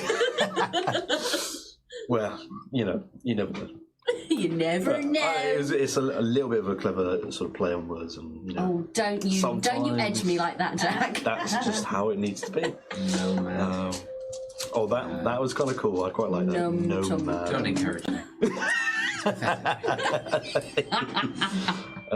Not quite that cheesy. No. Oh my god. What do you think? Oh man, wait till we got the fucking potty mics and I fucking Jesus. belch. That is gonna sound so fucking crisp when I'm flapping in your ears. With flapping in your ears. Well. Wow. Believe it or not, I actually intentionally also did that as part of an audio test. You are gross from the moderator. Absolutely fine. Yeah, so hopefully it's sounding all right. We're in a bit of a quiet bit of music. Maybe we'll just try out something different here. He says, go to another quiet track. But that one's got the high pitched on it, which Yeah. earlier on the compressor was like. I don't like it. Yeah, so. I don't like it. I'll put it back up to 10 because that's where we usually have it. I have it on 8. I'll put it down to 8 because that's where we usually have it. But I did also because I went in on the remote desktop near the start as well, and I ended up dropping it down like 10 decibels as well, the media player one. Interesting. Have we eliminated the sort of breathing-y issue? Yeah. As long That's as the main thing. we have a listen for that, please, Fluffy. Thank you very much. All good. All good. So let's, Siobhan, want to take us off? Yes. Into the I sunset. genuinely was like, what were we doing? Bloodpunk. Yeah. Bloodpunk, Well, we yeah. met Nomad. Yeah. Not called Nomad. Not called Nomad. Just before we go back in, what do you think you're going to see? I don't know. I think part of me thinks we're going to see Griff like making a barricade. Yeah. But I think there's something else going on. I think there's something else at play, and whether that is an internal, like from within the house kind of curveball, like an Right. automaton or on automaton violence. I will see. Like a bit of civil war almost. Yeah, Okay. or like something gone wrong mechanically. But I'm just, this is what, and we talked about this earlier, this is what I do. I cast out a wide net to be Fair able to enough. bring it back. I'm Got to shoot your shot. not far off from that, and unfortunately, I don't want to say anything because I think I'm coming from a meta point of view. Ooh. And I simply say that Yeah. because I haven't seen what you've had from Richard. I don't know what that Yeah. is, but I know that it's big. Yes. I also, when you were once prepping in my house, saw a page of a book. Oh, it's all coming out. And I threw that idea away. Well, is that the book that I'm no longer Yeah, referencing? what I saw was a stat block. Sure. Okay. And I'm like, that's a cool BBG. Tandem flashlights. So I'm like, I don't want to be like, that's what's... I can tell you now, whatever is happening at the end of this is not in that book. Excellent. Because I was like, there's Unequivocally. in that book is a blood dragon. Unequivocally. And I was like, fucking... that does look cool. For Yeah, sure, and like he had that page open, and I walked past him, and it obviously took my fucking note, and I said nothing all fucking campaign because I'm like refused to the fucking meta, and I was like, if he's ordered something that big from Richard, and I was like, fucking hell, that could be literally as facing up against some like mad ass blood dragon, which would be cool. But if you're saying it's not from that book, fucking great. I'm happy to tell you that it is all homebrew at this point. So I thought we might see like the things being thrown would be like a dragon just fucking yeeting these automatons to the ground. So now it's a lich. Back to that lich. That bit lich from I that love how much you focus on that lich. I really do. But wasn't the lich part of the book as well? Yeah, it was. Yeah. There goes the lich theory. You're wrong. The lich pin, if you will. Oh, I love you. Very good. Oh, wrong campaign. No question. Listen, I take them whether they're real or not. Praise me! My lord. Praise me, my lord. Yes, sir. My lord. My lord. That is the best line in all of those films. I don't care. It's like, my lord. My lord. My lord. What film is it? It's in, I think it's Deathly Hallows Part 1 when they're all sat around the table and like he has to like loose his wand. And he's like, my lord. Voldemort's like, my lord. That's what you sound like. It's full of mocks him and I'm like, that's the best line. We've seen Voldemort laughing like a retard in like 13 languages. Oh yeah, I have actually. I think you sent me that. It's like, wee. Yeah. Honestly, it's great. That's a good laugh, yeah. But anyway, I think it's going to be sad. You I think think it's going to sad? be self-sacrificial, sad stuff. Yeah. I think that the two automatons are in love. Yeah. Fair enough. Or I think. That's my feeling. we'll see like the blood abominations coming in, and maybe we'll see some of the founders like Arkan and Yeah, that's what I'm thinking. Sarah. Like Cyherested. But it's an S though, isn't it? Yeah. Yeah. Maybe phonetically. Her name is spelled with an Yes. S. and maybe somebody gets stuck in the middle of some arcane blast, or I don't know. I think it's gonna be something bittersweet. Sad. Sad. Homosexual and sad. Yes. You son of a bitch! I'm in. Go get the tandem out. It's touch tips. Let me clap in your ear. If audio is all good, then I would imagine we could just go ahead and get going again. If anybody on podcast, obviously, Let's hear it. forgive us. I'm going to be like cutting bits and raising bits. You son of a bitch. So, where we left off is that the forge is now, or the crucible part at least, is powered. You've managed to work it out, and the ley lines are starting to disperse some magical essence throughout this place. You heard the voice of some little gnome automaton that you've managed to free from a sort of side room, who seems to want to know what's within his mate Griff's head, after finding out that Marionette can access memories of automatons. And he's already said that he only knows that the Forge Mother can do something like that, to pull memories from another automaton. And Marionette, you've now also discovered that you can disperse some of this energy that you've gathered from this large axe crystal that you stole. You can disperse it into this body to try and wake up Griff. Not in a way to bring him back to life, but to just give him just enough energy for you to just take something. Fucking wake up. And that's where we leave off. This music. Before we continue, I've got sound music on. already? Yes. It's a very good question, Marcus. Switching immediately. No bad. Kevin. The name's Weldrick. Oh, fucking great, Jack. Weldrick Croft. Good boy. Croft is awesome. That's brilliant. Weldrick. Weldrick. Indeed. You sound like you went to public school. What's a school? Did you have a butler who used to lock the fridge? And your name? Marcus Vecchia. Well, lovely to meet you, I suppose. In this situation. What about the rest of you? Craglin. Lovely to meet you. Kitty. And how about yourself? Marionette. Marionette. There's a slight moment of thought. Well, lovely to meet you. And maybe that's like the time where you start to kneel down and try and sort of... can I have a couple of d20s? Just run. Thank you. There's another one in front of the screen. He means to fuck us. I mean, I just meant Jack. I was willing and ready. So lunge over the table. You place your hand on Griff's chest and this energy starts to dissipate. And you manage to connect with this body and you start to pull the memories towards you. And that will change the music again. Through the eyes of Griff, you are in the streets of the city that you know, but all the buildings are built up. They're not in ruins, but there is a war going on. There is a siege of sorts. But at the moment, in the moment that the vision that you're seeing, everything's relatively peaceful, as much as a siege can be.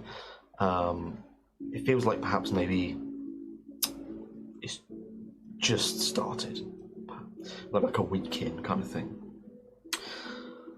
And you're wandering through the streets, and you're clearly on sort of guard duty. You're holding a sword at one side, and you're just patrolling the streets to make sure that none of these blood abominations have pushed through the ranks of the automatons and into the city itself. And you turn a few corners and you see a group of these blood abominations trying to take down some of these automatons. And you swiftly dispatch these blood abominations with expertise like you've never seen. And you help some of these automatons up, some of them that are still surviving, and you kind of carry them on your shoulder back to another building, and you kind of lay them back down, and someone starts to take care of them. And you see this quite a few times, and it's almost like the flashes of images as time starts to progress. The next image you see, things are more tense here. There's a lot more stuff going on in the streets. Abominations are running kind of freely through now, and you're doing your best to fend off whatever comes through. Until there's a point where you can see that there's a swarm of these blood abominations coming through, and you're the only one there to fend them off. And you do so very, very well. You take out tens, if not hundreds, of these beasts, until even at this point you are overrun and you have to retreat. To which point you start to retreat back towards the forge, down this supply entrance that you now know is kind of where you are at the moment. And so it's kind of familiar. And as you enter this sort of crucible area, you can see automatons around in the crucible working away, and you can see them putting bits of metal into one area and shaping them into sort of like shoulder guards and all sorts of bits, and they get carried off towards the main atrium. And you see Weldrick, and he seems to be kind of like at the head of this crucible, and he's kind of like telling other automatons to sort of do certain things, and you can see him at the central pillar command, and he's turning pillars and pressing buttons and all sorts. And you kind of catch his eye a little bit, and you kind of smile at each other, and you walk towards him, and you can't. There's no noise in this memory. That much, unfortunately, you don't get, but you can see you're having some sort of conversation, and you kind of pat him on the back a little bit, and he sort of like playfully shrugs you off a little bit as he's trying to get back to work. And you walk back up the supply entrance out onto the streets again, after just sort of taking a breather. You go back into the streets to, again, ward off as many of these abominations as you can. The numbers of the automatons are dwindling at this point, and you are doing your absolute best to fend them off. The vision kind of flashes in and out at certain moments, and things are getting more and more dire as your numbers get worse and worse and worse. Until at a certain point you're feeling exhausted and your energy is low, and you start to walk back to the forge once more.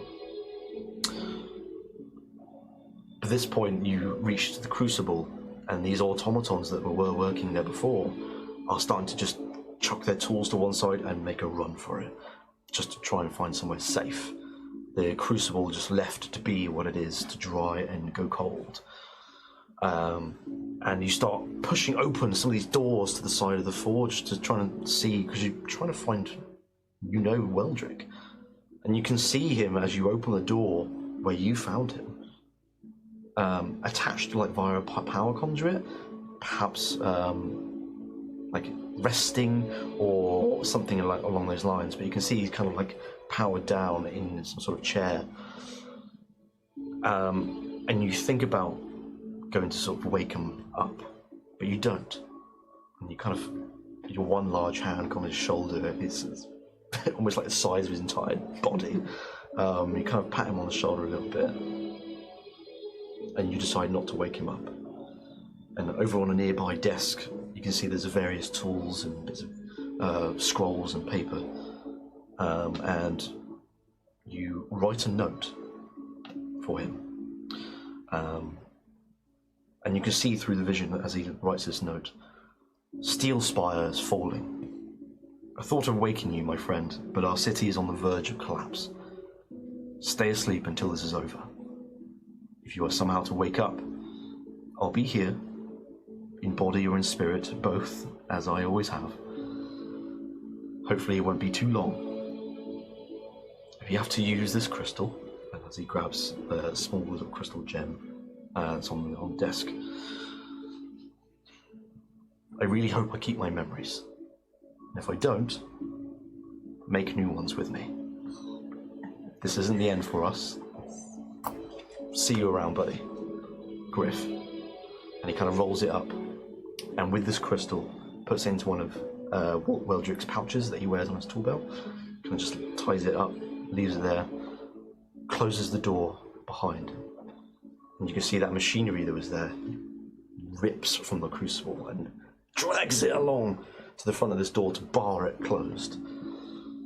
And that's when you can start to hear the abominations start to buckle and snap their jaws at the set of metal double doors, the supply entrance. You kind of take a breather once more until you decide, last stand.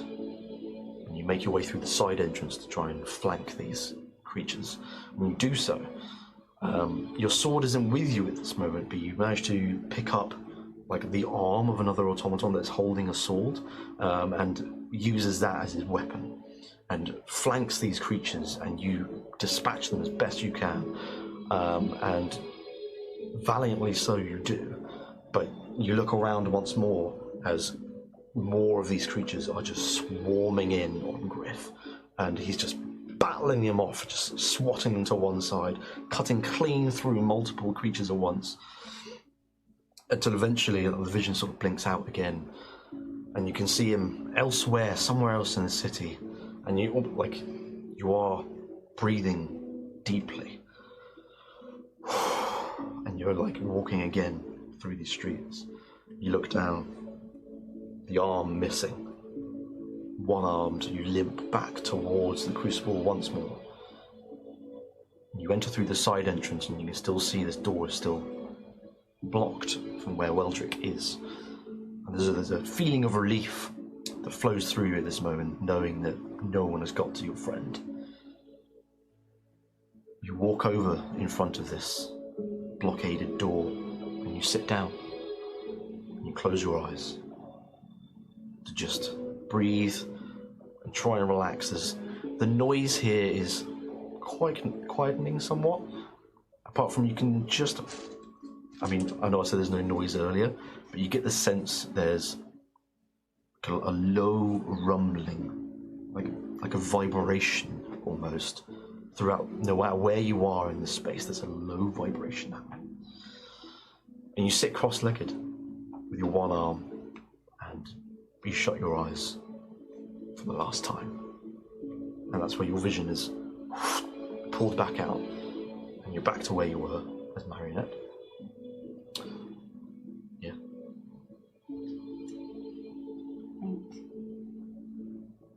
I think these kind of new experiences, Marionette kind of is feeling, and like when she found out about the Crassius family, this like build of pressure that just kind of seeps through her eye sockets, this like mix of blood and oil slick, just tracks down, and she'll wipe it away, trying to distinguish between Griff's feelings and her own, and she'll turn to Weldrick. He left something for you. Check your pouch. What do you mean? What? And he starts to untie one of the pouches, and he pulls out that same note, seemingly somehow preserved, along with its sort of white crystal gem. And he unravels the note and he reads it. Oh,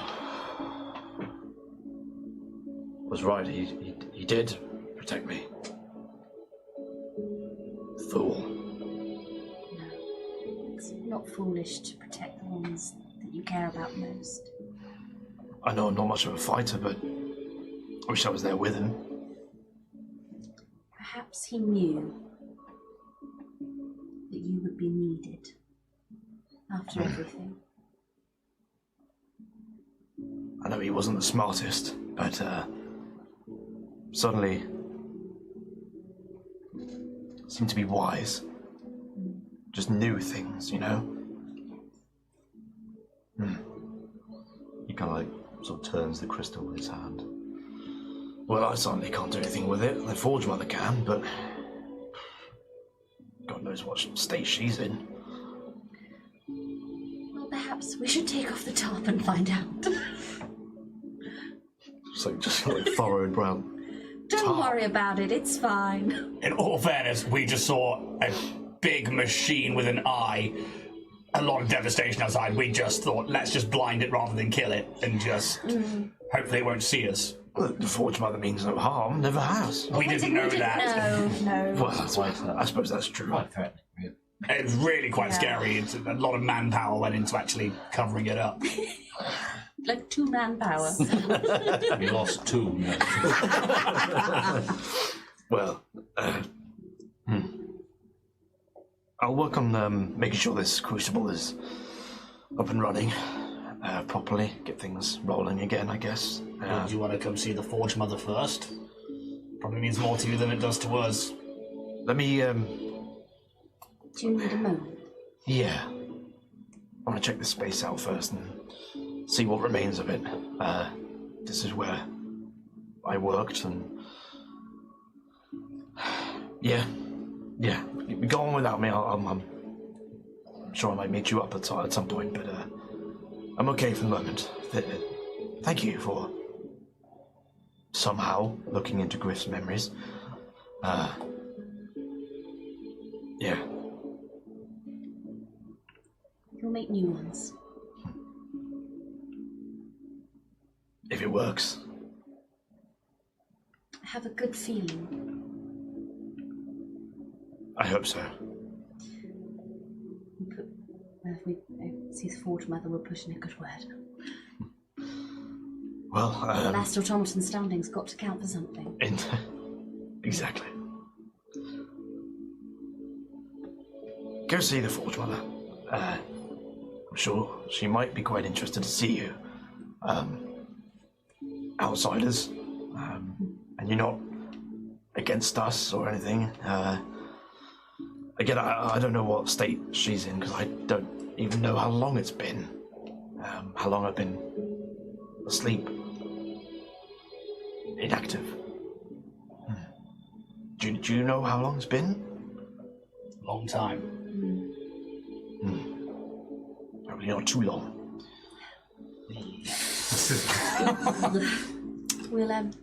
We'll leave you to it.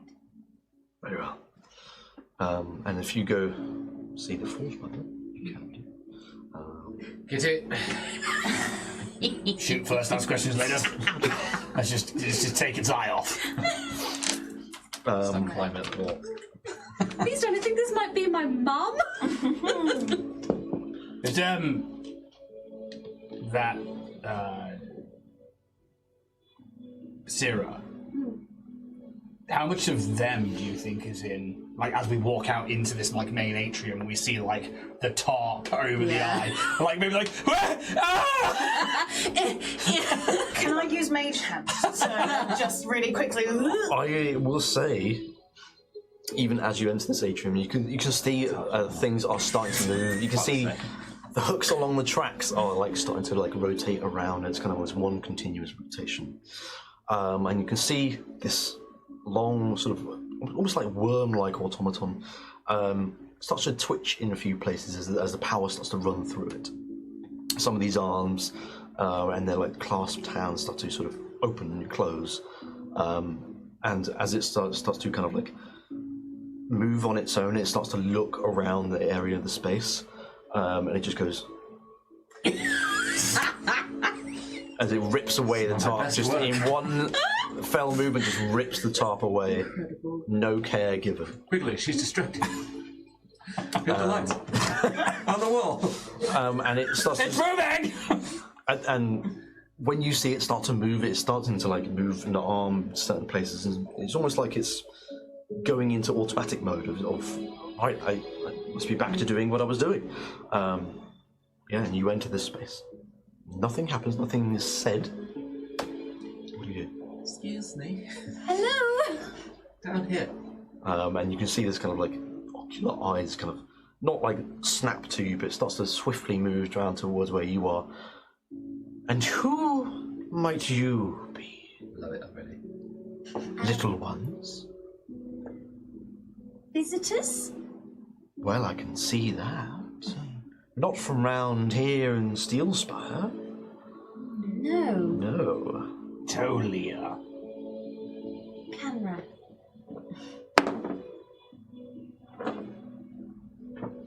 Tolia. A name I think I've heard before. And in what capacity, I can't remember. Do you remember the battle, the war that was happening outside? Briefly. I remember and yet this voice is like ambient in this chamber. It's not like coming from a certain source. It's just like it's like it's coming through speakers almost, and you can hear it everywhere. I remember there being a rush on production. The rush is over. Yes, I can see there are no parts coming through. Yeah. But tell me more about you. Well, I'm a Libra. I like long walks in the dark. You are very... Crunchy apples. And very sour. Sourer the better. I haven't seen people who aren't automatons for a long, long time. Long. From your point of view. Thank you. 2 days. And you see you can hear there's like a slight pause as you think they might be like sort of searching through memory banks or something. I estimate since my last activation 263 years. It's a long time. Yes. Have you ever seen an automaton like our friend Marionette here before? Hello. I like you said kind of if it had a head, it would kind of cocks to one side, and just kind of like one of the arms just kind of comes out and tries to grab you around the waist. Yeah, and it's very gentle. It's not like trying to grab you. Make it move. Seems to be filled with some kind of blood. And it picks you up without any effort. Consent. But yeah, you were just picked up like a doll, and kind of like you pulled towards their ocular eye and kind of look at certain parts of you. Certainly not a later model, but something is familiar. What is your name, child? Marionette. Marionette. Yes, a familiar name. I shall look further. I think like another arm comes around, and like a little bit of the arm, the other hand. It's just like a clasped hand, like slips under one of your your plating. Whoa! Hey! Get the fuck out of here. Okay. But it's just like a chest piece of sorts, and usually like they're pretty secure, but they managed to do something kind of like it's almost like a magnetic lock. It does. It just kind of like deactivates something. One-handed. And it pulls this plate off from you, and you're not in pain or anything like that. And it kind of turns this bit of plate around, and you can see on the back of it, from the naked eye, it's just like plain metal. There's no engravings on there, and you can see that like a bit of light comes through the ocular eye, and it kind of like scans it almost, and you can see arcane runes start to appear. Nothing like you've ever sort of seen. They're not like a particular school of magic, but it's more like a language. The Forged Daughter returns. I beg your pardon. A truly wondrous occasion. Sierra will be very glad to see you, I'm sure. After all, I helped her invent and construct you. You served as the blueprint for those who came after.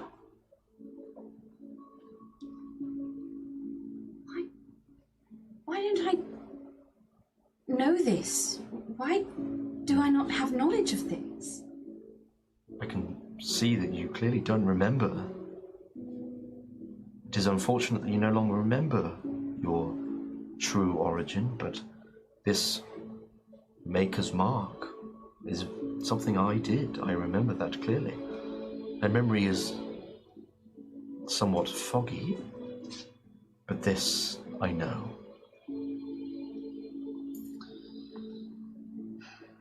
But I think, if you'll allow me, I might be able to show you how you came to be. And the impact that you had on Steelspire. Shuttle. If you would allow me. You, Alex. So sorry. please. Yes, please. Very well. And they kind of like, you put the bit of plating back on you and they kind of gently place you back on the ground. As they kind of like move their eye to one side. Again, this sort of like scanning motion happens again. And this holographic image is played out. And you can see a depiction of the Forge Mother once more. Again, hanging from the ceiling. And you can see the image of Sierra, like reaching towards the Forge Mother, making a few adjustments here and there. Before they start to move over to a sort of workstation and put together bits of metal work and welding certain parts and getting some wiring. Whilst the Forge Mother performs most of the bulky work, Sierra focuses on the finer details. This time lapse happens, as you can see, on what do you call it? Like an armor stand almost. From the feet up is an automaton casing almost, and it looks a bit like you. The engravings on this automaton are slightly different, but it's a very familiar form. Inactive at the moment, and you can see the last moments of the creation of this body. Sierra puts a crystal in the cavity, and then she kind of like walks back from it a little bit, kind of like crosses her arms and nods, like pats Forge Mother a little bit, and Forge Mother looks towards Sierra. And Sierra sort of walks down towards where the front doors to be. And she kind of opens the door slightly and welcomes in a young woman, a human woman, and pulls her through and closes the door behind her. And linked arm in arm, she brings this woman along. And she's wearing very simple clothing, maybe like a red apron on. Very much could have been a citizen of Tolia, you don't know. Not nobility or anything like that, but a very beautiful young woman with like a messy brunette hair kind of tied up in a bun. And you can see she's kind of looking around the space, very sort of quite shy and worried about what's going to happen. Sierra kind of gestures towards a chair nearby, sits her down. She starts to like apply slight like patches onto this young woman, and like wires are attached to some sort of machine. And once she's finished putting these little patches on towards this woman, she kind of kneels down next to her, and you can see that she's trying to alleviate some stress and worries. And sort of, you can almost see like a lip syncing bit where you can see her say, "Everything's going to be fine, I promise." And you can see this young woman just kind of nod. Sierra walks back a little bit, looks towards Forge Mother and nods. Forge Mother, one of the hands kind of moves over towards the back of the machine and turns it on. You can see the eyes of this woman kind of like roll back, and like for like 10 seconds or so, there's like a slight vibration in her body, and she just goes limp, head down. And you can see there's a transference of energy towards this automaton. And the automaton starts to power up, and it pulls itself off of this stand, like tests the maneuverability of its limbs, and the eyes start to light up. Very much seems like you. And you can see Sierra smiles and starts talking to this automaton. And this is where this vision starts to, or this image, time lapses again, it switches to another time, where you can see now you are helping Sierra and the Forge Mother create another automaton. And you can see another person is pulled through, and the same thing is done. The image is replaced again, and there's about 5 or 6 automatons also helping build more automatons, and you're there less so helping with the building of the automatons, but you're the one now to bring in these people to be converted, almost. And you're the one to be there to help them through the process. The image changes again, and you can see the whole atrium is now full of automatons, all working in tandem to build these automatons, and it's a much faster rate. Sometimes you're having to bring in groups of people all at once. And the Forge Mother and Sierra are both there, creating more and more. And there comes a point where this image changes again, where Sierra sort of brings you to one side, and you can see her talking to you. And she kind of gestures towards the front door. Again, Sierra appears to be the one trying to calm you and alleviate some stress and worry as she gestures towards the front door. It kind of almost gives you like a place, just a gentle nudge towards them. And you walk out those double doors. And that's where the image ends. And Forge Mother, in this present time, speaks up. And that's the last time I saw of you, Forge Daughter. I believe Sierra told me that you had served your purpose of helping the others become automatons and to have a sense of immortality and be a cause for good. But she sent you off back to Tolia. And that's how I know of that name, I think. That was kind of her gift to the world that I think she came from. I don't think she was meant to do that. It was very much kept very hush-hush. And I never saw you since. But why you don't remember, I don't know. The only way that I know that sort of thing can happen is if your crystal was replaced. You were the gift of technology to Tolia. Maybe someone worked it out there. Someone who was smart enough to work it out and reverse engineer Sierra's work. I'm not sure, I couldn't say. But it is a wonderful occasion to see you back here in Steelspire. Although it seems rather empty.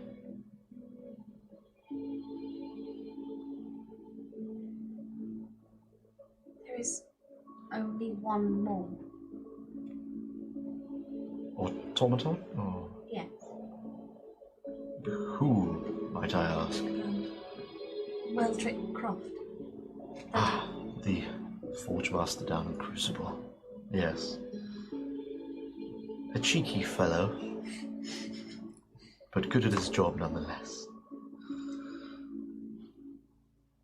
And there's no one else. There is the potential of someone else. Griff?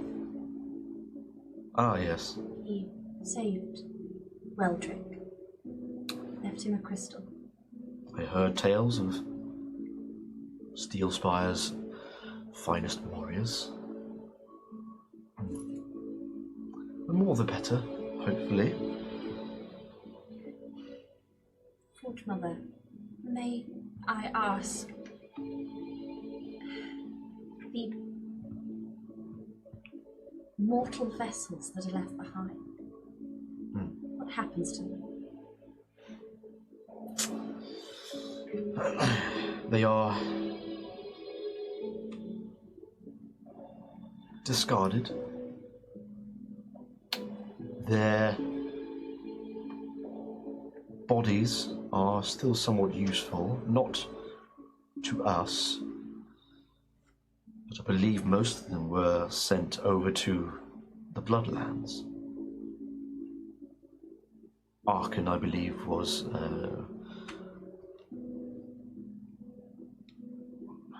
someone who knew all about nature and the ways of blood and life essence. What he used them for, I don't know, but I fear some of those were turned into the monsters that attacked our city. But at least their consciousnesses were saved in the automaton bodies. That much I'm glad.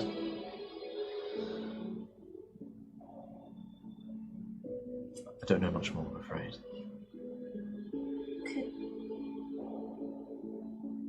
With the crystals, could Griff be given life again? I can see it done. But as I've mentioned, the memories might not be there. It is a process that is annoying, I must admit, but I'm starting to see that, yes. something I can't control. It is a part of the process that is completely unknown to Sarah and I. And Sarah, is she still here? She kind of takes a moment.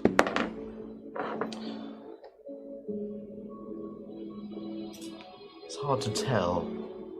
There's something still here, but it doesn't feel like Sarah herself is here. She never leaves this place. So I don't know what's happened to her. Hopefully nothing bad. Did she have a office or a study? She did, and you see the Forge Mother gestures towards those double doors that you tried to enter through. They were not powered at the time, but now you would imagine that they are. In there is Sierra's lab. That's where she did most of her work and research. If she's going to be anywhere, it'll be in there. But usually I can sense if she's in the building. I'm not getting the full picture, if you know what I mean. Yes, I think I do.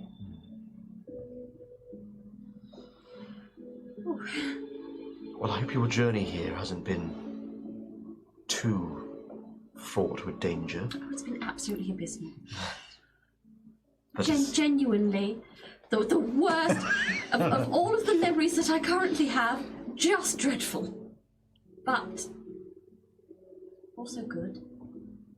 I just sort of kind of rest on the claw a little bit, and I've made some wonderful friends. Good. I don't remember, but something in me feels things. I think that part is ingrained within you, and it's good to see that. Have there been any moments where, I don't know, perhaps you felt you could do something and you've achieved it? Something that comes naturally, perhaps?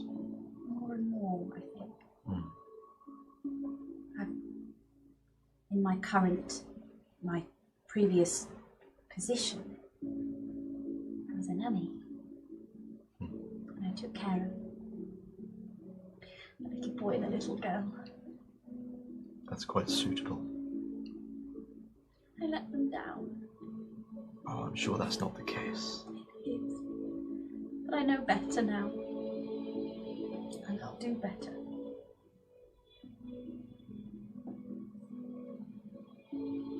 You were the best of us. And I'm glad that Sarah and I were able to create you. You are one of my finest creations. And my child. That's strange. But I quite like it. How do you think you failed them?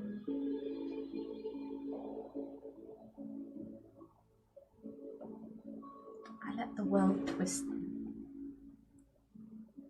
And Tobias is dead. And Lena is forever changed. Though I think there is hope for her yet. it will entirely depend on how this whole thing with, you know, I know for sure she's eating far too much apple crumble than she should, but if I can get back to her, I think she will be all right.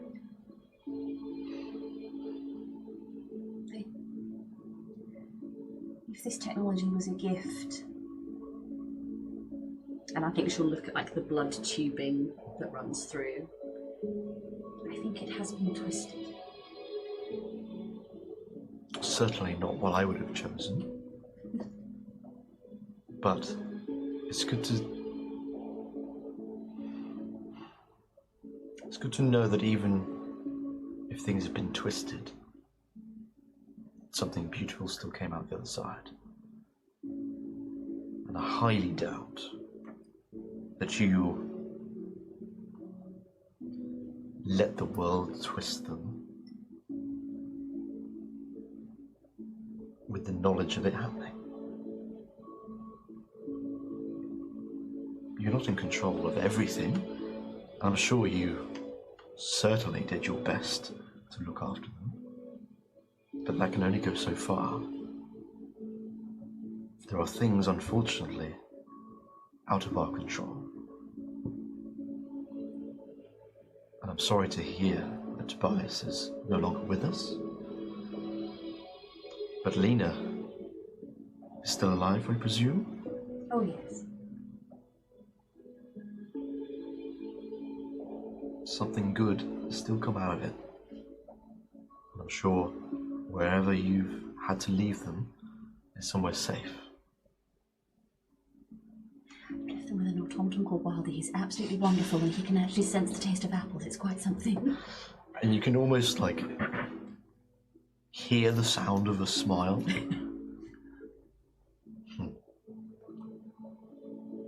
I may be biased, but I think you've made the best decision possible. Another automaton can only be a good thing. I quite agree. And I trust your judgment, especially as a forge daughter, to have seen through this automaton's feelings and responsibilities. That you felt enough good within them to look after Lena in your stead.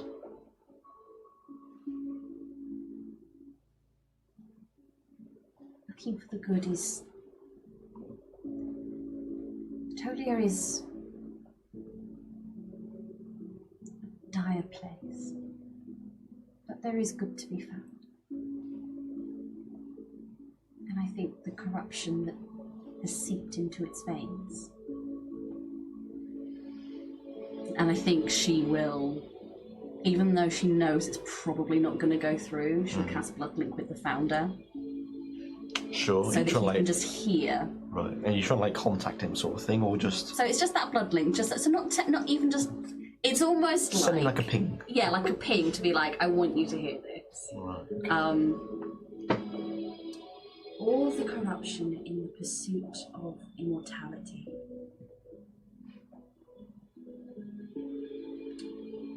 can be cleansed.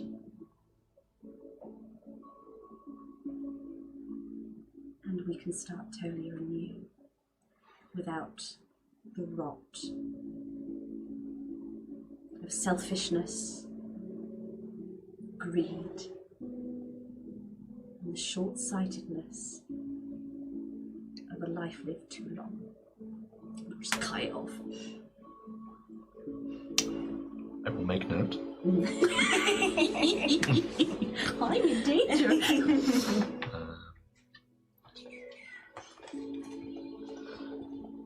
Just put a little comment in there so I remember. Kill marionette. 9th level spell. Power word kill, you say?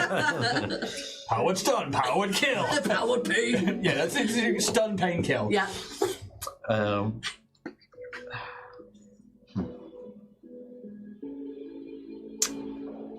I can see Sierra's influence in you, wanting to create something meaningful and safe. After all, I believe that's what she wanted to create with all of this. Although it didn't quite work out. No. It's pretty bleak out there. I suppose it's a good job I'm stuck in here. I can't go anywhere, obviously, but if you're looking for any sign of Sierra, just towards those double doors. In there is where you're going to find anything, if anything remains. I think I'd like to see it with this mind. To see it. And study. Oh, I see. No. What did you think I was I don't know. Yeah. Right. It's It. Just make it. Franklin gets it. No. It. It gets it. It. No. You are free to do so, especially as being the forged daughter. I cannot deny you access. Oh, sick. That's new. And if you trust your friends beside you, Implicitly. I trust you to make the right decisions. So I will allow you all to pass. Thank you. I want to send a message down to Eldrick downstairs and let him know that I think he's having a moment, but I think this would do him some good. I will make sure to contact him. But go see what you can find. I don't know what remains. I need to tidy this place up anyway. It's a complete mess. Tarps everywhere. And you just like removes the rope, cleans up some of the workstations, and she just kind of gets to work tidying the place up, getting to what it once was. And yeah, it's up to you what you do next. But I'm assuming going towards the study. Yeah. Doesn't take you long. You have got like a set of these steps. It's almost like a bit of an amphitheater, kind of like tiered steps. And you reach the top, get towards these other doors, and all you have to do is press the button on the side, and the doors just open without any worry. And you walk on through, and you can see this quite large laboratory. Where at the end, the other end of this room, the entire wall at the back is just one large window, looking into the starry void, beyond the islands, beyond the landscape. And you can see many, many desks and workstations and screens that are like powered down. You can clearly see a lot of research has been conducted here. At the minute, it all seems to be powered down, whether you need to activate it or not.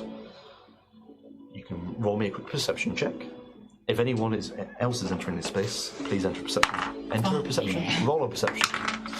Oh, not 20, motherfucker. Go. Oh my god. Where were they earlier? Yeah, I know, right? 25. 25, Kitty? 21. 21? 24. 24? 19. 19? Look at us. Pretty high rolls all around. Room's empty. Marcus is like, no, don't need this.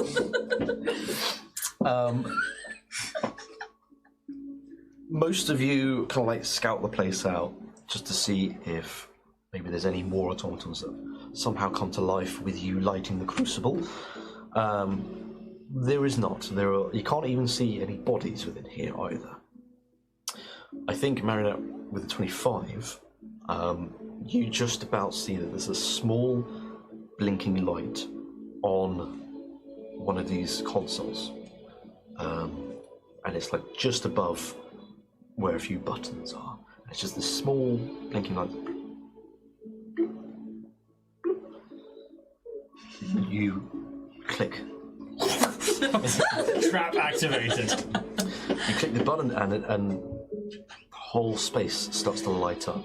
The screens start to flash into life.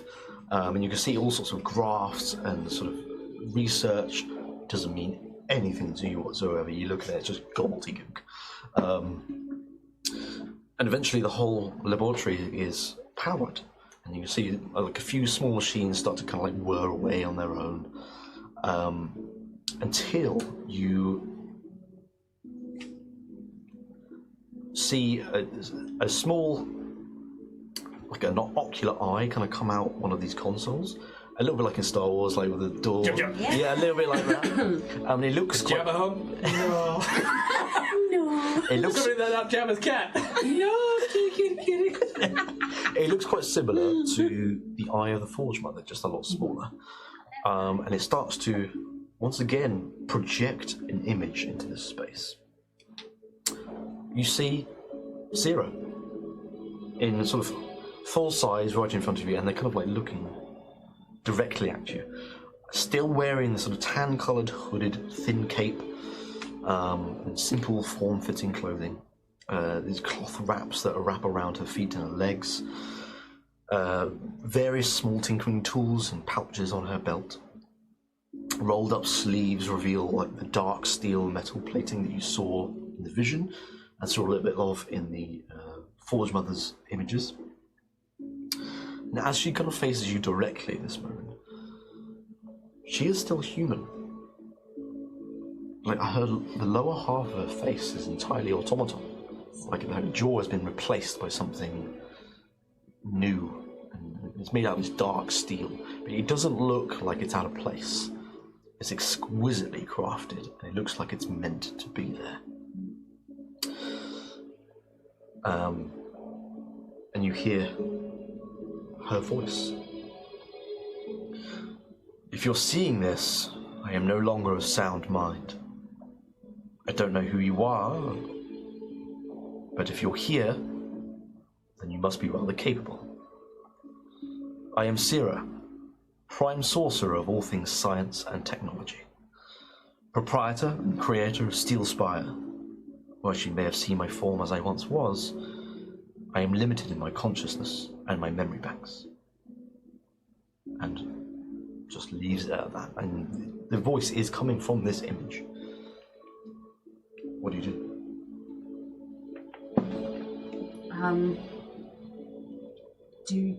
Do I think that I could speak with machines? Yeah.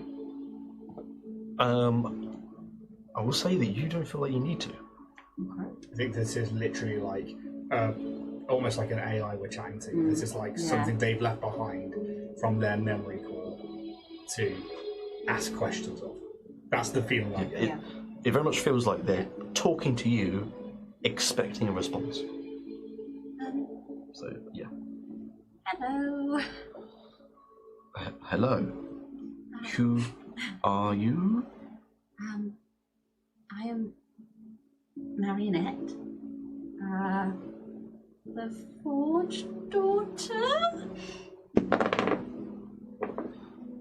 That information is unavailable. Cool. Well, it's nice to meet you. It's lovely to meet you. And how about the rest of you? It's Craglin. It sure is. He's like, roll over. I'm just joshing with you. This is know. Craglin. Marcus. Marcus. And Kitty Cardane of the Kanrath today. Hello. Kitty. And Marionette, of course. What do you wish to know? Help. Everything. Yes. Did you, Kitty, you're a journalist. do you have the memories of Sarah? I retain some memories given to me. Yes. What was your last memory? There's like a slight hesitation, a moment, trying like reeling through memory banks. What would the last thing have been? That's the abomination of that one. Shit. The latest memory given to me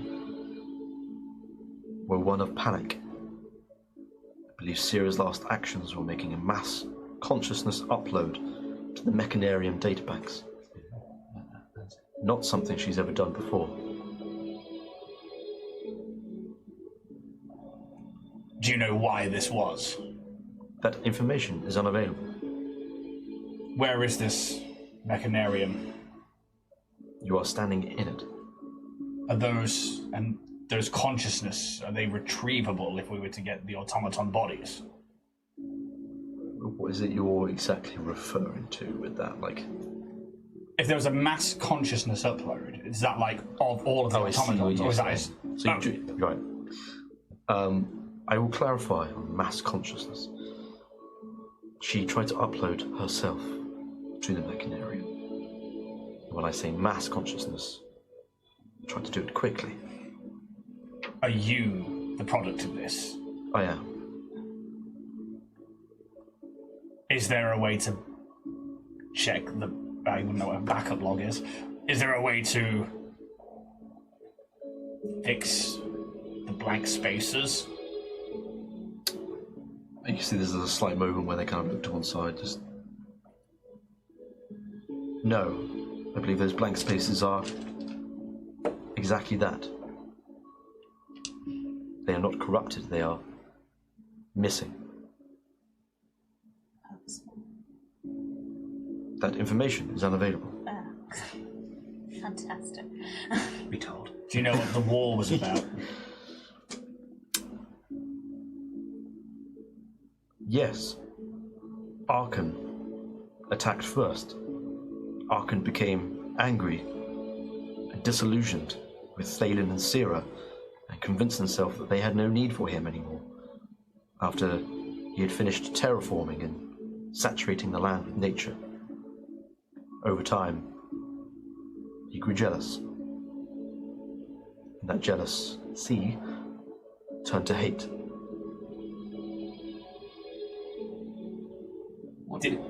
After you. Jinx. What became of him then? Are you referring to Arkan? Yeah. I do not know what happened to Arkan. Thalen stopped us from warring each other. I played the defensive because Arkan attacked first. Thalen split the land apart to stop the ongoing war between Arkan and I, and he put an end to it.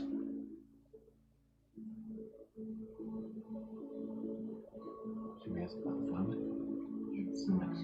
There was a boy who walked through a portal and drank from a chalice. Do you remember him? Again, there's like a slight pause. That information is unavailable. Did Arkan have a ward, an assistant, or did they... Yes, anybody who came from Tolia afterwards who would become his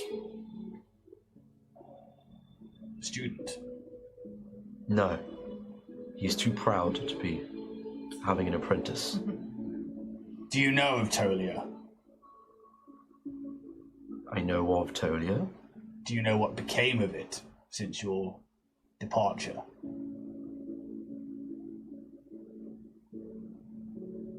I believe it still exists. Yes. In what state, I do not know. From what was meant to be a beautiful land that you three rose, became the land for blood to rule. Vampires, creatures who need to sustain on blood, all ruled by one person called the Founder. This boy that these speak of that came through a portal. Apparently he was sick, looking to prolong his life, a long life that he shouldn't have had while being sick. And now rules as some undead dead. In a liminal space between... Like a water slide. Right, like if you were like a back room. Yes. Information on the Founder is unavailable. Does that mean it What exists? became of Tolia is unknown to me. Does that mean you know what the Founder, who the Founder is? Information on the Founder is unavailable. Is there another core storage for memory or consciousness within the forge? I'm afraid there is not. I don't think we're getting her back. What remains of Sira's memories is here, and I am your access point. If you've not seen outside, the lands that have been split apart into 3 floating islands in a starry void, I am aware of that. there's not much else going on. There are goblins mining some form of marrow from a creature in a pit with these blank beings of grey scale. Do you know what that is all about? That information is unavailable. What are we to find on the other islands?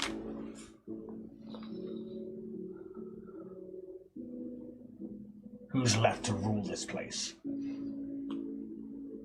Well, there was only 3 of us. Arkan, Sira, Thalen. We are the ones who ruled this space. We each took our own corner of the land and made it our own. Who rules now, I do not know. If anyone at all. If what you say is true,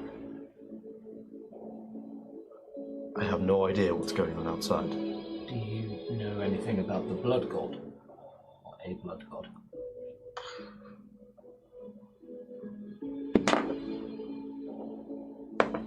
That information is unavailable. Max just walks away. We know that somebody is supposed to have come through here bringing a body with them through a place called the Zenith on Tolia that led them directly to the first of the floating islands where these goblins and this marrow pit was. They were collecting, and every day it would disappear to somewhere. This sounds like it's within Arkan's realm.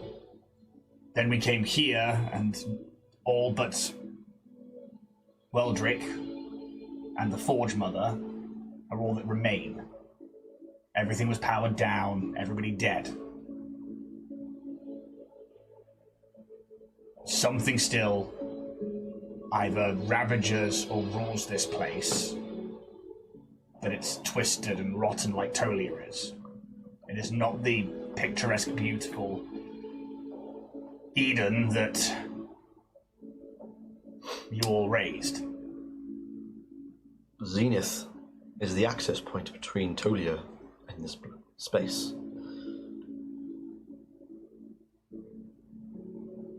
Accessing Sira's later memories,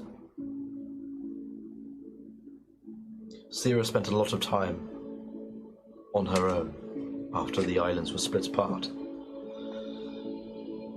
throwing herself into her work, her research, for decades.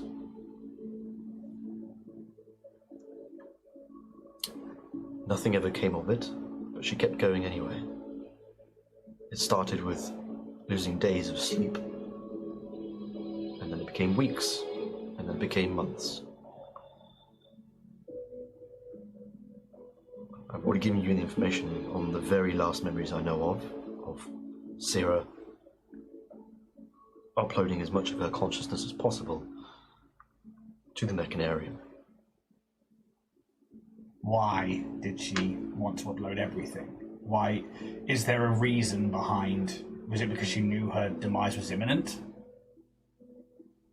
That information is unavailable. Can the uploaded information be downloaded?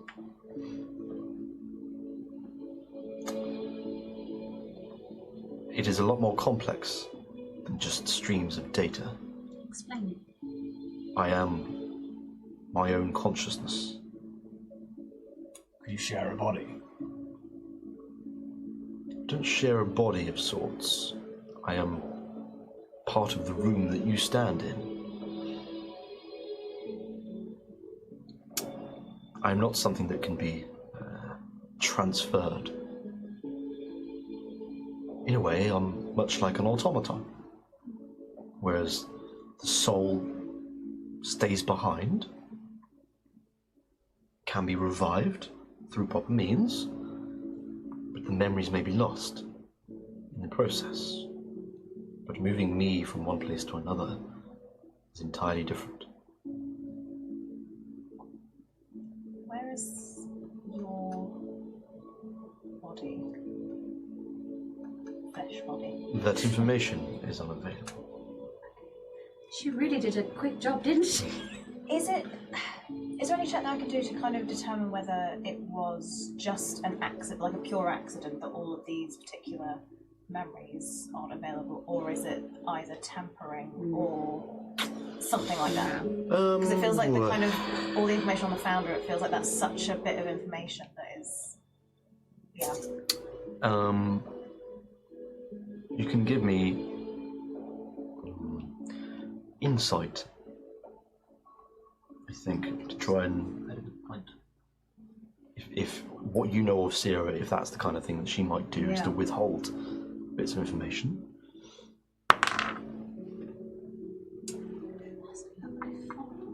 Oh, bless you. For a 9. 9. Fucking hell, Oh my god. It's spooky. It's genuinely spooky. But it's It is. only Kitty. Yeah? No, it's not. it's though. not. It's not. You though. did it all the way through. Yeah, you did it all the way through Unexpected Wedding Invitation. Yeah. Wow. Yeah. Different dice as well. Right? But for some reason, Starfinder isn't as bad though. No, but I think it's one of those things when you like start noticing a number, you start picking up on it every. Yeah. But it is a Absolutely. lot of 9. No, nines. it is. It's a lot of 9. nines. Oh my god. That's annoying. So, Oh my I think you don't know Sierra well enough to sort of get that insight of, is that something that she would do to purposely leave out that bit of information? And again, it doesn't really make sense. If what you're being told is true about her uploading everything as much as possible, as quickly as possible, one, she might not have had time to actually take that stuff out. Two, if someone's trying to just upload everything, yeah, it doesn't feel like that's something that would have happened. But you don't know what's caused this, really. Including like tampering as well. It's like you only get this. You kind of think about it logically instead of like trying to see into what Sierra's personality is. Yeah. The only people with access to or through the Zenith are Thalen and yourself. They are the ones that can operate the portals, but they're not the only ones that can enter and exit. But they're the only ones who can operate it. So if someone were to be called from the outside, they would have to operate it. So if our tiefling friend came in with the body, they had to have You are correct. Only Thalen, Arkan, and Sierra have access. And you didn't do that. As far as my memory banks are concerned, no. Something is here, I can feel it. Good. What do your Sierra eyes see? I see you in this room. What do you feel? Does it feel like one of the other two, or does it feel... It feels cold, but I mean, it always does anyway. Oh, get that. What would you have us do? Your land lays in ruin. The last 3 automatons are the marionettes. I deserved that. No, that was an Ian split. Marionette, Weldrick, and the Forge Mother. How would you see them proceed?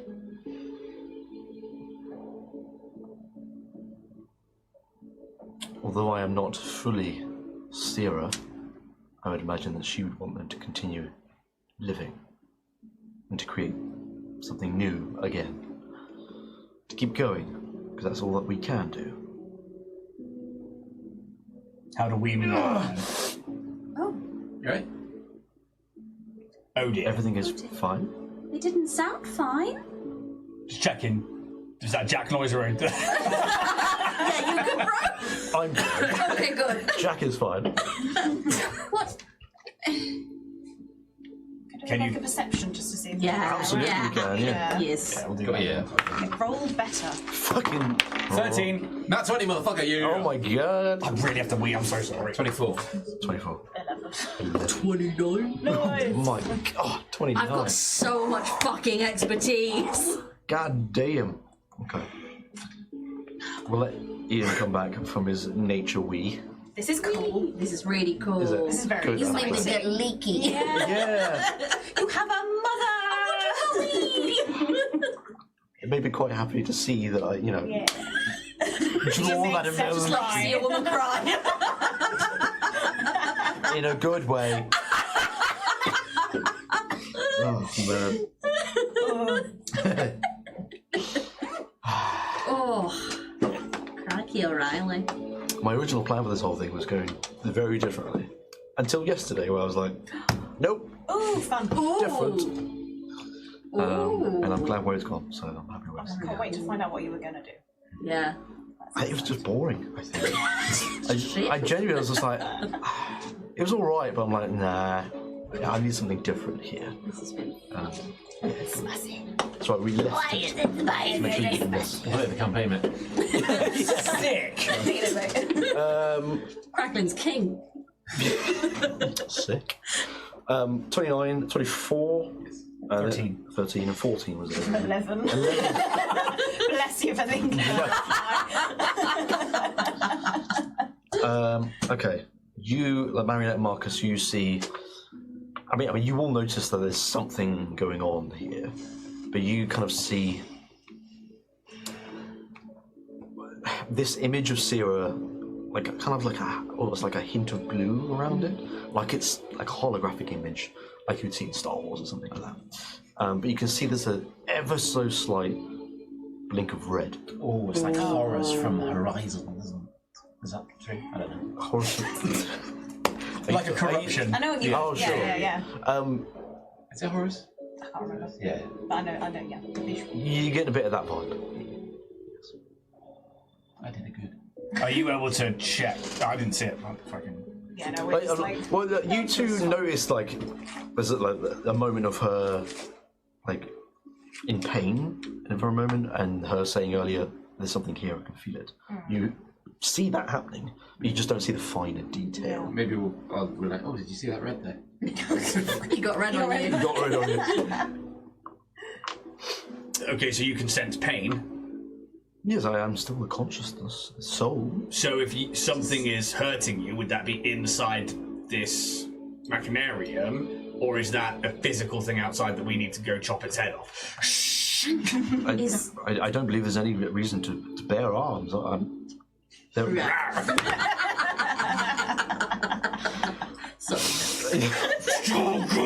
Got me too there. Fuck's sake. So well timed. There is no pain right now. What are you referring to? You went. You had a bit of a moment. Wobbly. That information is unavailable. Oh my god. Is your consciousness somehow still attached to a vessel? In part? I do not know. Where would they have performed the upload? Right here. Oh, Could you speak with said corruption? I'm going to start looking around the room for like a chair, like anybody that might be like left behind. Sure, yeah, you can go around and make an Somebody. investigation check as you go. Sure. Yep. Help! Can I have a look around for any kind of like notes, any like diary, anything, any Not that help. sort of physical info? Yes. Investigation check. What are you doing, Marcus? Are you? I rolled for investigation. I rolled a 1. Okay. What about you, Kitty? Because Marionette turned on was it a monitor, like, what's it, computer? It was like this computer console sort of thing with one blinking light, and Marionette just went, clicked it. Do we get the impression that's like the kind of main hub? One of. Yeah, there's no specific main command console. I'm just gonna What do you want to do? investigate that to see if there's anything. Okay. So you want to operate the console and try and see if you can. Do a computer's check. What do you want me to? You can roll me, I think, intelligence check, just to try and work it out. Come on. I will lower the DC a little bit because you managed to. Don't pity me. It's a kitty DC. It's a 10. Just roll above a 9. it's an upside down 9. Oh, 4 8. 8. Oh, massive, big points. I can't lower the DC that much. That information is that was very funny.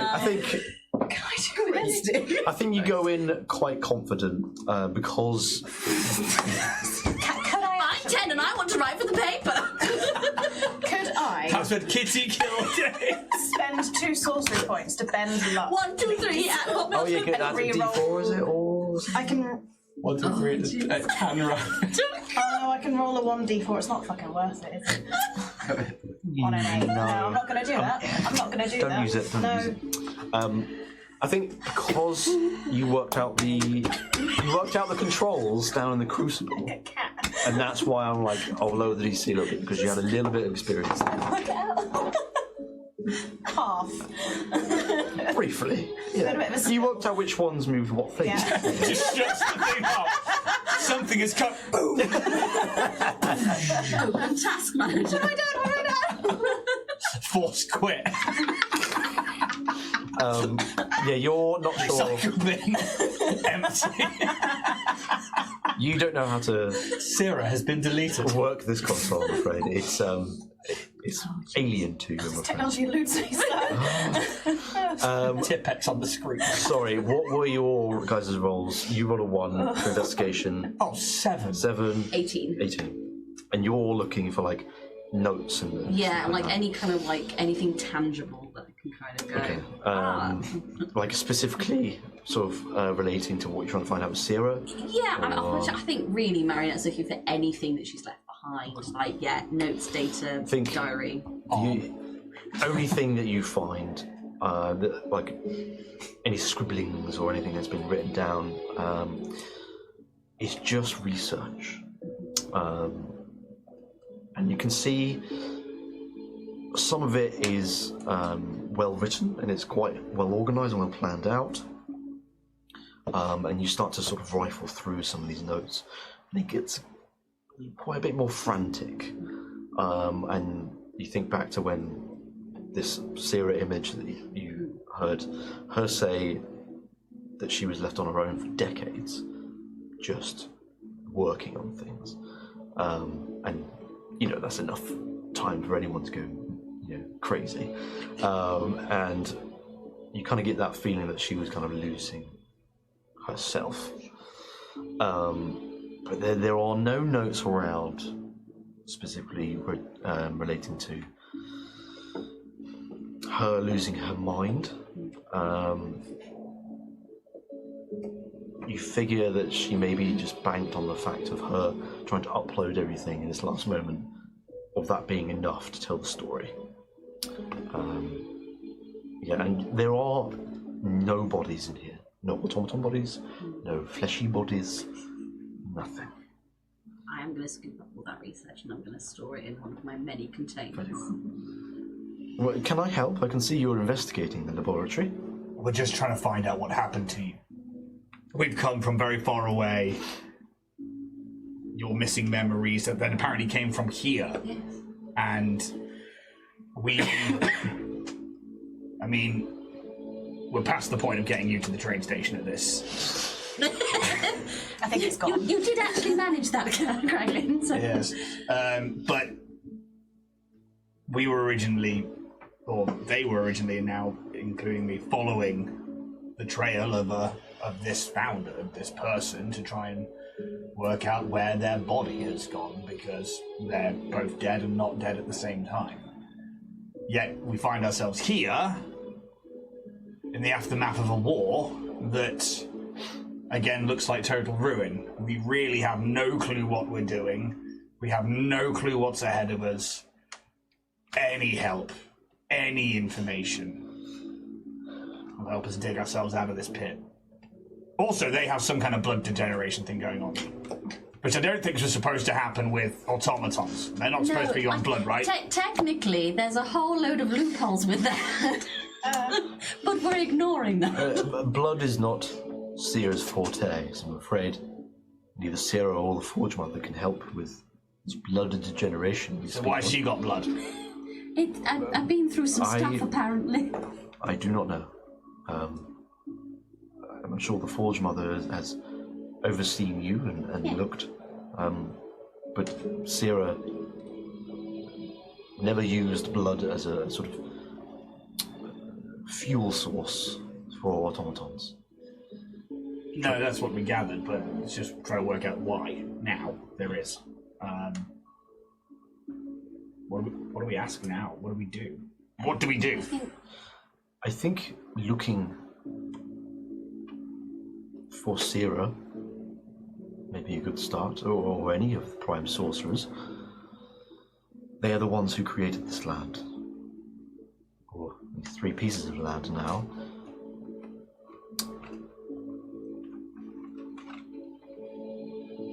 Everything that you seem to have been through points towards them. That might be the right place to start. I think we have a fucking problem here. Marionette's going to open up her little glass door on her throat again. Conceptually, I understand why. It's muddled, but a part of me misses you. And the little music box is just going to play the very first song that Marionette ever remembers, and it's like an old common little lullaby. And I think when she sees that flash of pain, she kind of takes the moment to just let that music flow out, like knowing she can't really make contact with this facsimile, but still will sort of almost reach out. Fair as the spring, oh my darling, your face shines so bright, so divine, the fairest of blooms in life's garden. Oh lily, white rose, you are mine. I'm just in the vague hope that something somewhere just gets through.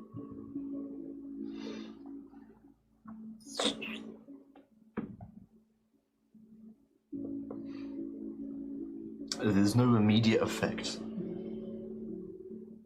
You can see there's a moment where, like, the image of Sierra kind of cocks her head a little bit, listening to the song. Doesn't really say anything. And then there's a moment where you can see, like, pain is taking hold, and it kind of winces trespassers, and she goes in for the attack.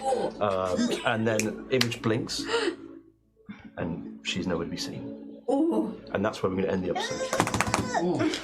Fucking hell.